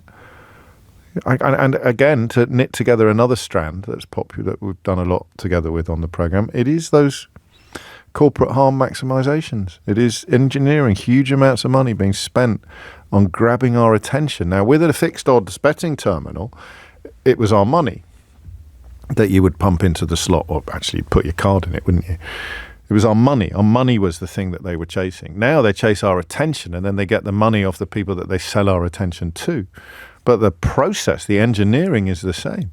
Deploying the best available technology, the finest minds on the planet, tweaking this, tweaking that, to grab as much of our attention as possible. And it turns out that many, if not most of us, are more likely to give our attention to something that makes us angry or frightened or enraged or gives us that weird, false sense of superiority that you get from a conspiracy theory. And they're all over the world. And what Elon Musk has done, again, my apologies for not having spotted this sooner, Elon Musk has changed the game on Twitter because he's giving money to ordinary people now. And the deeper you are in this murky swamp of race hatred, bigotry and lies, the more money you're going to be making. So he has turned Twitter, which was truly a marketplace. It was truly a place for open discourse. He's turned it into a space where you are financially rewarded for disseminating hatred. You become almost a human algorithm. You post a tweet, you're getting money for engagement, and it doesn't get much engagement, so you turn it up a bit. All right, let's go a bit madder. Let's be a bit more unpleasant. I know what I'm going to do. I'm going to call for a hotel to be set on fire. That'll get more engagement than this. That's what he's done. It's all there. And he is the one, they are the ones now that are trying to prevent the kind of work we spent the whole morning tracking the importance of by pretending that it's somehow an assault on free speech. Oh, it's that weird feeling again, isn't it? I think we've pretty much knitted a lot of this stuff together, but it doesn't mean you're going to like what you're left with. James O'Brien on LBC. 20 minutes after 12 is the time. So what's it like to be the parent who says no? The pioneer, the parent that we will look back on and think of in the same way that we now think of parents who didn't let their children smoke when everybody else was smoking. When would that have been? The 50s or the 60s? Mum and dad are on 40 a day. Kid picks up the habit, nice and young. But there's one kid on the street, there's one kid in the class whose parents won't let them smoke. That's what you're going to look like. The ones who wouldn't let their children have a smartphone. That's what you're going to look like in 20, 30 years' time. What's it like to be that parent now? And second question, what has the algorithm done to you or yours? When the incredibly sophisticated online engineering feeds you a diet designed to win all of your attention, and it turns out that the diet best guaranteed to demand your attention is a diet of pain, hatred and filth. Nina is in St Albans. Nina, what would you like to say? Hi James, Hello. How are you? Very well, thank you. I'm on a bit of a journey today, and I'd be honest with you, Nina, I wasn't necessarily expecting to be, but I guess that's the point, isn't it? It is the point. It's a never-ending journey day by day, especially listening to you and your amazing listeners, so I appreciate you so much. Oh, thank you. James, I wanted to say that I am one of those parents that says no, and I say it very happily and very strong-willed. I think for me personally, I learned all the lessons the hard way when I was young, so my daughter doesn't have to learn them as hard now, hopefully. Yes. So when I say to people that I don't allow my 11-year-old who's going to secondary next year to have a smartphone or to be on social media or have unfettered access to the internet, I say that it's instinctive, but actually when I was waiting to come on the call, I realised it's not really instinct when you've been through hardships yourself as a kid and you realise how hard life is anyway at this age. I'm 40 now, it's hard now, it was hard then. And then to put it all in this condensed place behind a screen where the most nefarious of forces can kind of shield the nefarious ways, and then kids have access to me, it's really common sense. But then I obviously have to understand that a lot of people haven't been through those situations themselves, so maybe it's not so commonsensical to them. Does your daughter understand? Yeah, she really does. I've raised her to always question everything, and I've explained the reasons why. And it's like so many parents said today that I think it's harder once the horse is bolted. So never allowing her to have it has been so much easier, and I really recommend it to parents who have young ones still that haven't been exposed. How many, so final year primary school, roughly how many in her class, what percentage do you think have got one? The majority, already, so it's about 90%. Yeah, already. We've had issues as well with boys talking about porn and me bringing it to light in the group chat. I try to avoid the group chat if possible because the parents are very defensive to smartphones. I don't know why, but when I brought it up last time, they were all like, oh, it's just a bit of fun. We all enjoy it. It's like, But I'm not. I know you're not. I know you're not. But trust me, I'd feel judged if you. I mean, this is so much of our psychology is built on shame and guilt. And if you have found the wherewithal to say no to your child, and I know deep down that that's the right thing to do, and that's what I should be doing, but I'm not going to because it's too difficult or it's too daunting. Then I'm going to push back against you, and I'm going to be irritated by you because I feel not just judged, but guilty. Yeah. That's why it happens to you. It's so true, and it's really hard to... You're aware of this as well, that you can sound holier than thou when you're trying to be anything but, and you can word it whatever way you want, but it's exactly that. Especially if they, like you said, have the instinct that it is already wrong, but it's too late. They must do, But I did raise the porn issue. I did say there are a couple of boys that are watching porn. Are you aware of this? And then I privately messaged the parents, and then the other mums chimed in and said, please let me know if it's one of them. But they're really oblivious, and that's so upsetting, because these are our babies. We need to know. It's so damaging. And as I said at the beginning, it's so hard being human enough without all this stuff. My daughter, sorry, I almost said her name, but my daughter, at this age, she's got a bit of existential angst like I did. She's questioning life and death. And it's so easy to look for answers which aren't necessarily there. So you cling on to anything you find online. Well, there's two things there. Both from callers today. There's the unachievable ideal that they begin to believe is achievable and then get heartbroken and depressed about the fact that they're not achieving it. And then there is one of the earliest callers we took where they fetishized effectively suicidal content, actually making it look glamorous and making it look exciting and desirable. Just to be clear, you don't have to tell me, but were your own difficulties when you were younger technology driven, or are we talking about more traditional issues? Well, no, we've spoken in the past. They were about men. I grew up in the Middle East as an expat in Cyprus, and I was sexualized from very young. Yeah. So my thinking is that if this happens in the real world, it's clearly much easier to happen behind a screen. No, of course it is. So for me, it's that common sense. But I'm divorced from my daughter's dad and my daughter's dad, and he is very, very Turkish culture originally. He's born in London, but very, very lax in that he hasn't raised her himself, so he doesn't really have the sense of responsibility that I do, I guess. Sure. But they are very lax in that household. So when she goes around there, the small cousin is on TikTok, unfettered access. And I say to my daughter, I really want you staying away from it. So he thinks I'm wrapping her in cotton wool, which I know I'm not. I'm just being sensibly careful. So again, when you're divorced, as divorced parents, you're battling with another person who probably has it in for you as well. So he's like, anything that I say, he's against anyway. But this is our daughter's mental health, which already she struggles because she's young and hormonal. It's so difficult. So it's good, yeah. And I guess the more we talk on the show today, the more I realise that it's about a cultural change. It's about, and you're never going to make it uncool to have a phone, are you? But you just need, the more children understand the damage it can do, the more self-regulation they'll do, and the more parents understand it, the more parental regulation will be done. And the biggest challenge, and I don't want to patronise you, but this is still to come for you, Nina, if because of the age of your daughter, when she gets into secondary school and the social life begins to revolve slightly around the online life, and she'll feel more and more left out. But she'll be more and more equipped to deal with it the more you've made her understand what the reasoning is behind your decision and what the pitfalls and the pratfalls are. And then 20 years from now, the child with the phone, with the fully accessible smartphone that's all over the apps and all over the internet, will hopefully be the exception, not the rule. Couldn't agree more. But can I also add that I think you should present an alternative? So my daughter plays football. She's really into women's football. She loves it. These girls. What are they? What's her name? Sorry, all the lionesses. Yes.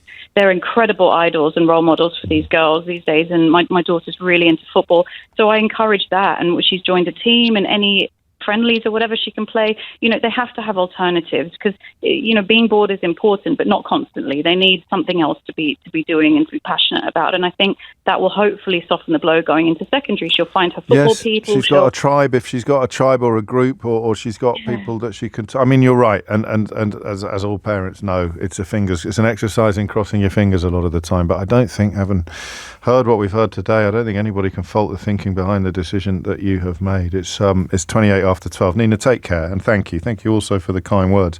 I've not really been able to keep track of the texts coming in today. Stephen points out that we haven't had many calls from men today.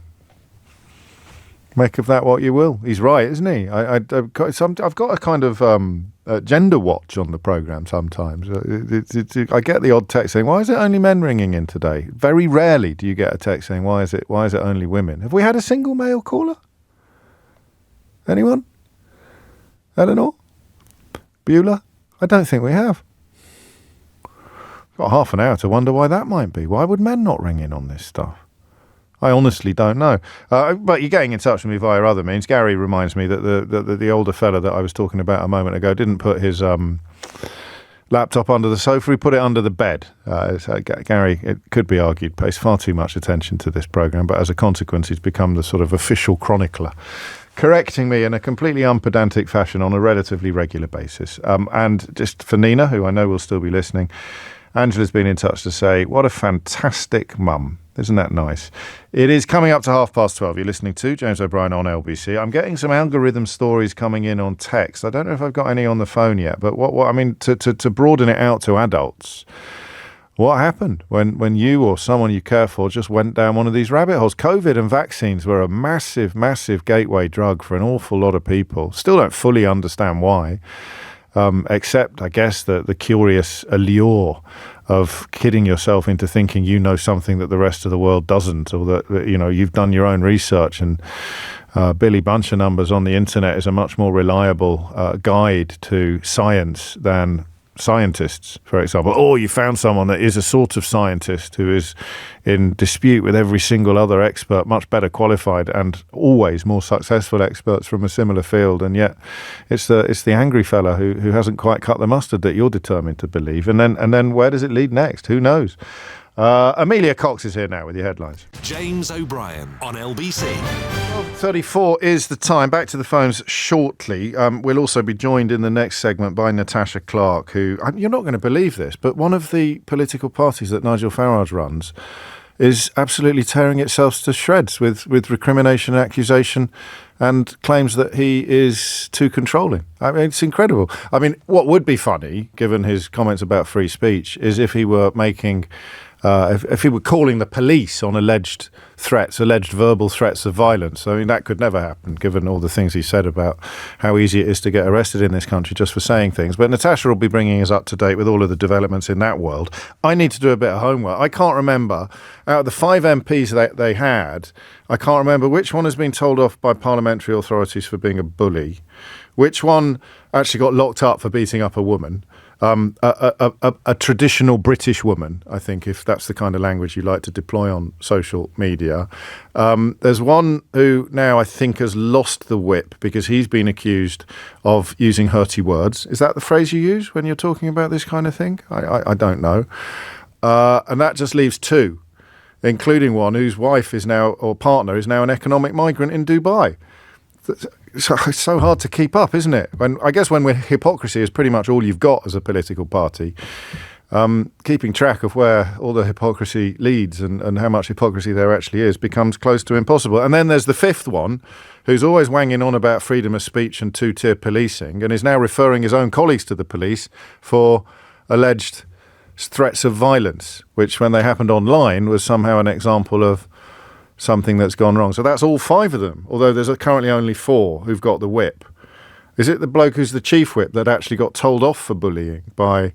One of them, I know, was complaining about the language that he'd had to hear from other people. I mean, I don't know who that would be. The idea that that this person would be so sensitive, such a delicate flower, that he would be deeply troubled, or he would balk even at the witnessing of rude language. Let me see if I can find it for you. Yes, no, crikey, I thought I'd made it up. Sadly, writes Mr. Farage, there have been too many similar outbursts from Mr. Lowe, often involving the use of inappropriate language, to the despair of our chief whip, Lee Anderson. There's a lot to unpack there. Chief whip of what? Would be an early question perhaps to ask. What is the language that makes 30p Lee despair, given that he himself, I think, is the one that was cautioned by parliamentary authorities for using bad language? So that's, I mean, this is just, if you had to invent a party that Nigel Farage was in charge of, this would probably get sent back by the script editor. So the chief whip was ordered to apologise for breaching Parliament's bullying and harassment policy after twice swearing at a security officer. But the same man, according to Uncle Nigel, has caused great despair. He's been caused great despair by another member of their party using inappropriate language. So the bloke told off for swearing at a guard and breaching bullying guidelines, bullying and harassment policy, he's the one who's clutching his pearls in horror at what this fellow Rupert someone has Well, we're going to need Natasha's help to make sense of this. In the meantime, I've also got a couple of these for you today. Missed information. Thank you, Emily. So missed information does two things. Sometimes it involves a story that you've heard of where you haven't been given all the facts.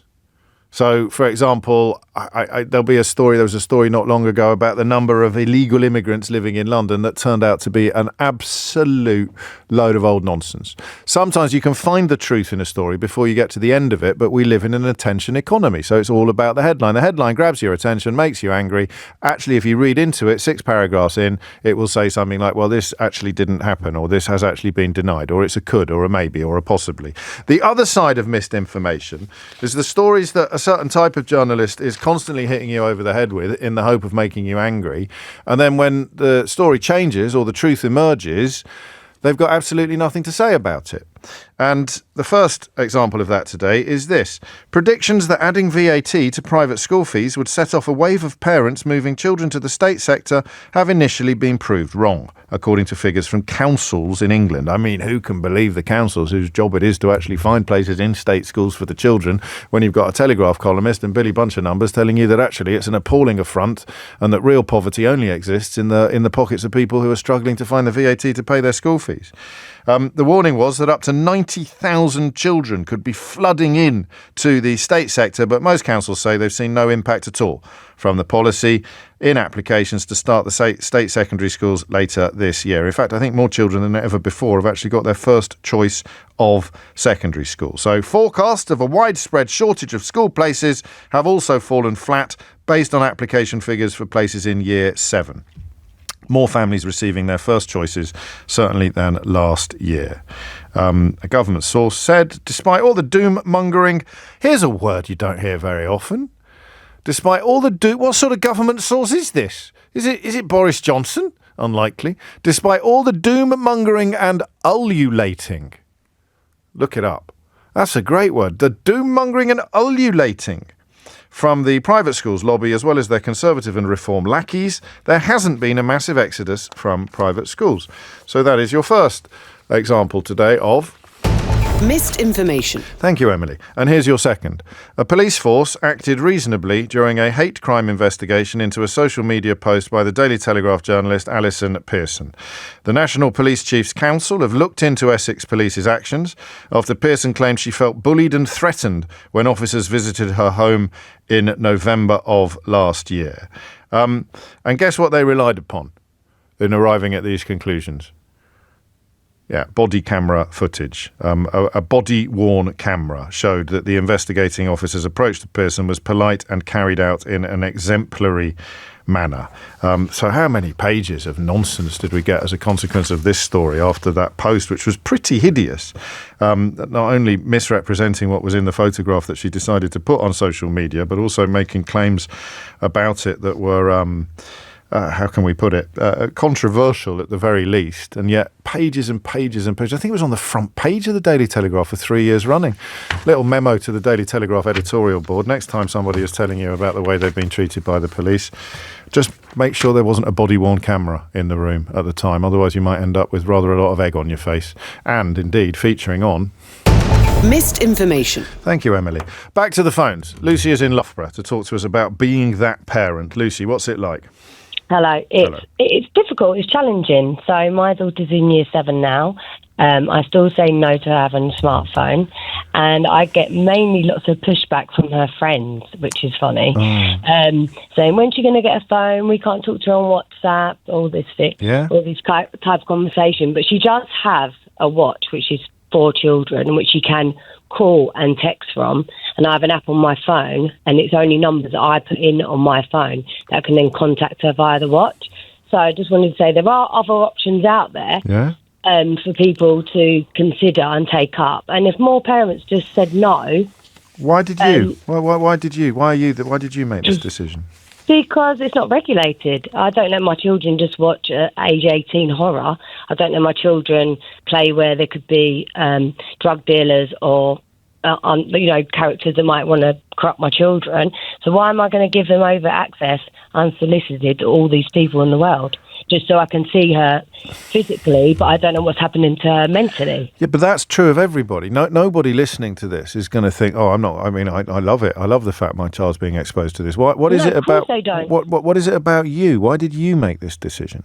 Because there was lots of reasons. One, I didn't think it makes my daughter any safer to have a phone, because especially when they're getting on buses going in and out of London or in Kent or wherever we live or go, she could get mugged for that phone, for that device that's worth £1,000.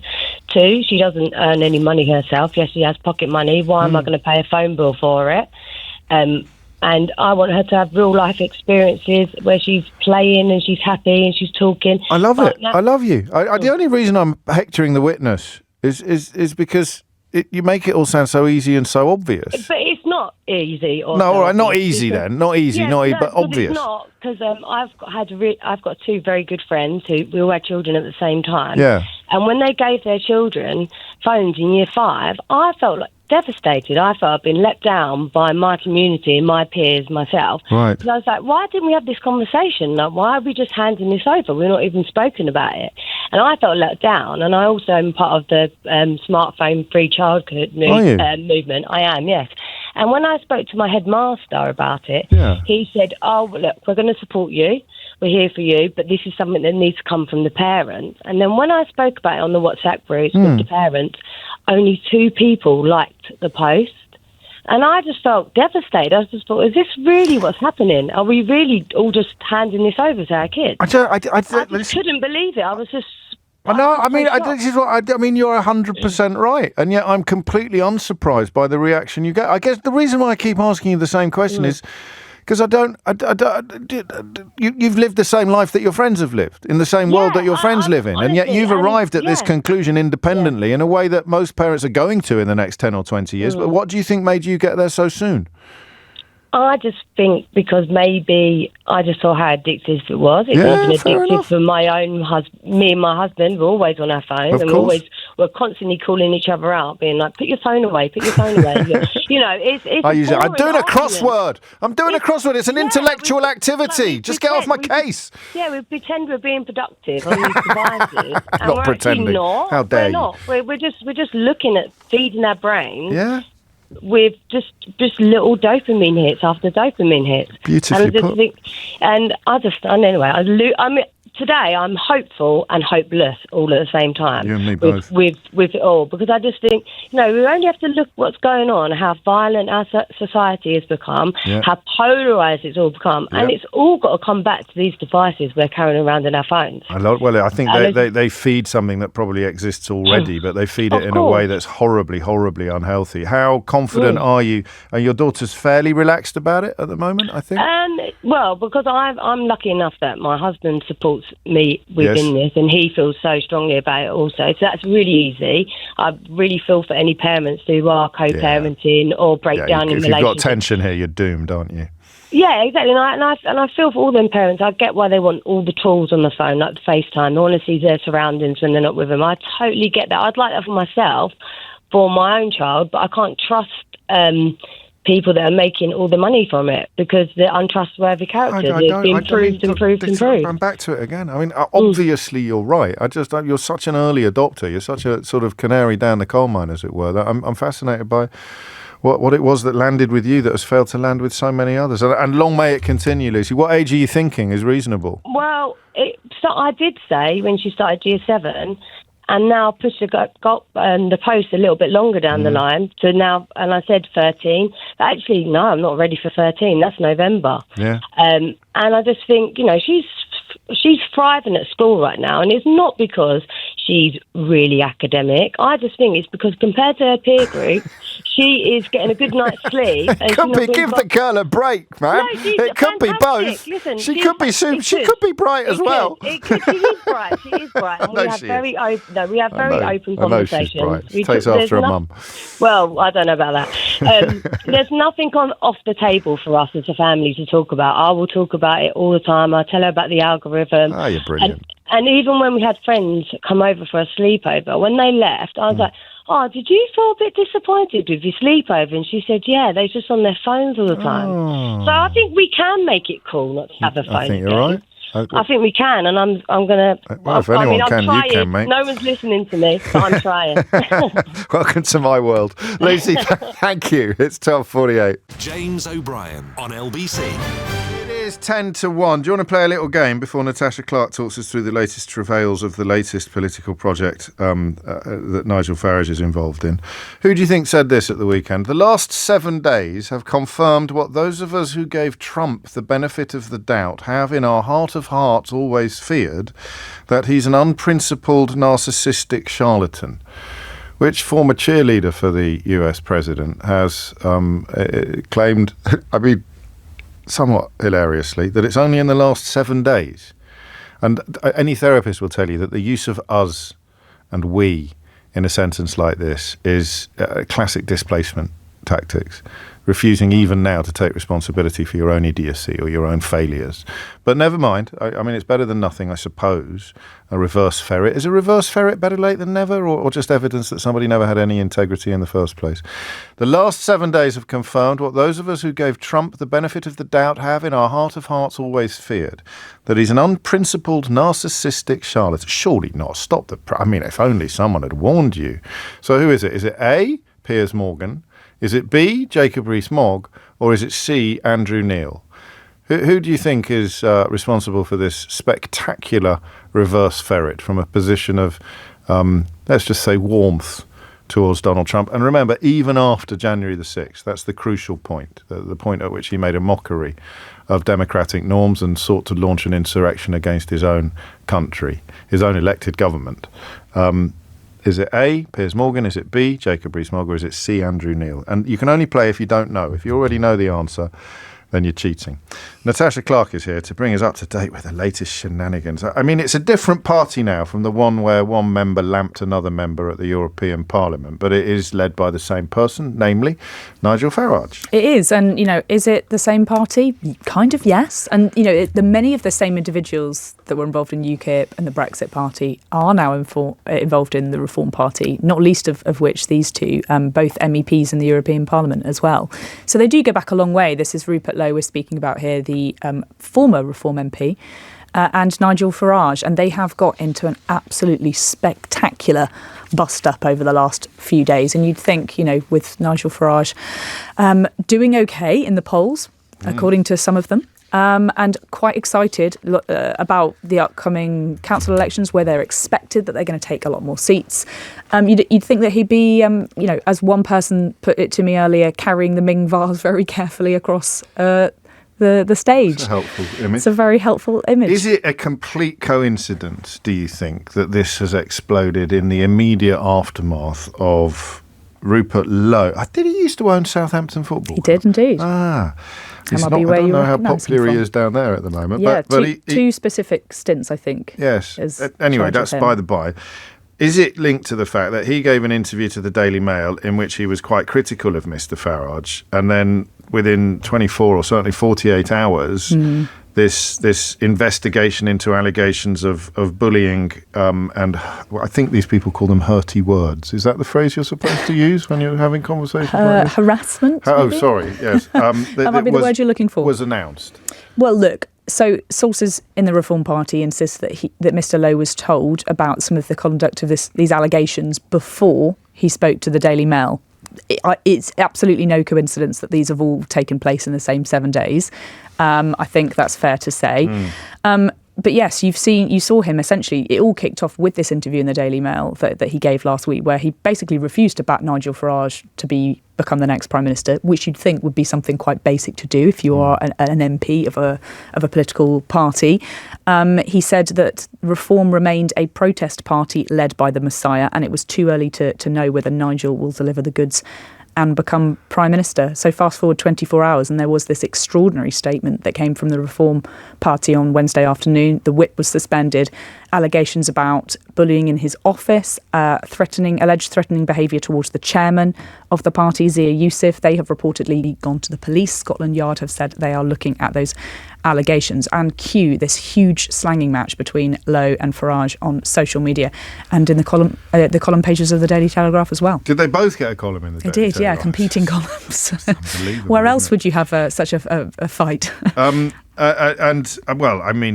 Lowe played a trump card when he claimed that he'd spoken to the lawyer who was investigating this and that she had made it clear she felt it was all a big old heap of nothing. Yep, and turns out that actually today she's spoken to the BBC and said, actually, no, that's a load of baloney, and I didn't say that to Mr. Lowe. That puts Nigel in a tricky position because he can't believe anything that's reported on the BBC. I'm not sure he did anyway. As he often tells us. I'm not sure he did anyway. But which one got disciplined for breaking parliamentary rules about bullying and harassment? Which one of the Reform MPs was that? Can you remember? Bullying and harassment. Oh yes, this one. Yes. So Mr. Lee Anderson was ordered to apologise. He's not been involved in this row so far. No, he has, because he's the chief whip, and he has been deeply disturbed by the language used by Mr. Lowe. How do I know that? Nigel told me. Nigel told you in an article in the Daily Telegraph. Yes. So the man who got done for swearing at security officers has been very, very upset. Very upset. Apparently he's not sleeping, I heard, but that's an exclusive, because Rupert Lowe also swears. He also swears? Apparently that's the outbursts from Mr. Lowe, often involving the use of inappropriate language, Nigel said, to the despair of our chief whip, Lee Anderson. Have you spoken to anyone close to this, or we got any clips to play? We do. We have some clips. Better hurry up, because Sheila's here. Better hurry up. Okay, so this has really absolutely exploded on the airwaves over the weekend. LBC's been speaking to Ben Habib, former deputy leader of the Reform Party. He's on team non-Nigel Farage. He told LBC on Saturday. Yeah, go on, just listen to it. Here we go. The short answer is that Nigel can't bear anyone being in the limelight, and I'm utterly convinced that when Elon Musk endorsed Rupert Lowe and said that he would make a better leader of Reform than Nigel does, that effectively put a target on Rupert's back, and Nigel was going to get rid of him after that. The longer answer is that Reform UK is a one-man band. It's still controlled by Nigel, even though he says he's democratised and given up control. That's not true. It's still in his control. And that made it impossible for Rupert to really be heard.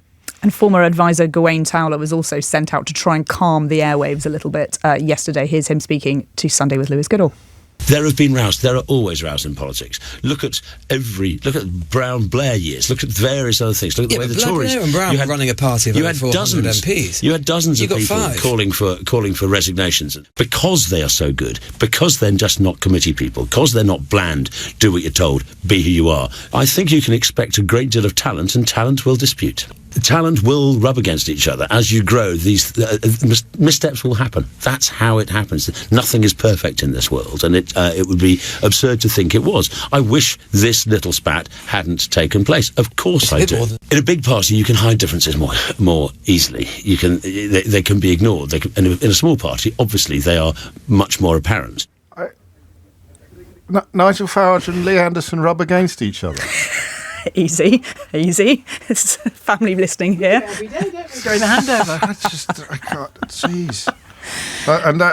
And he's talking about all the talent. We haven't even mentioned the fella who was jailed for repeatedly kicking his girlfriend. No, he's also in the party, James McMurdoch. He's still in the party. He's still in the party, yes. So we've got the bloke who had to apologise for swearing at a guard, who is clutching his pearls in horror at the fact that Rupert Lowe, who's been suspended on allegations of bullying and verbal threats, also uses bad language and hurty words. That's three of them. We haven't even mentioned the one who got locked up for kicking his girlfriend several times, a vicious assault back in 2006 while drunk, and then we're left with the one-man band himself. We're left with Nigel Farage, who's been adamant that our free speech is under threat precisely because people keep getting into trouble for saying words. And as he and both Rupert Lowe pointed out over the weekend, disunited parties don't win elections. And then there's Richard Tice, of course. Whose yes, the final is now an five economic migrant. Exactly, yes, and in Dubai, we believe. Well, at least the hypocrisy. You can say what you like about them. They're all as hypocritical as each other, aren't they? Thank you very much indeed, Natasha Clark. Very nearly time for Sheila Fogarty, but first, yada yada. If you missed any of today's show, you can listen on Catch Up on Global Player, where you can also pause and rewind live radio, as well as listen to a range of podcasts, including Full Disclosure and James O'Brien Daily, the best bits of my show in 60 minutes every day. Download it now for free from your app store or head to globalplayer.com. Coming up at 4 on LBC, it's Tom Swarbrick, but now it's Sheila Fogarty. James O'Brien on LBC.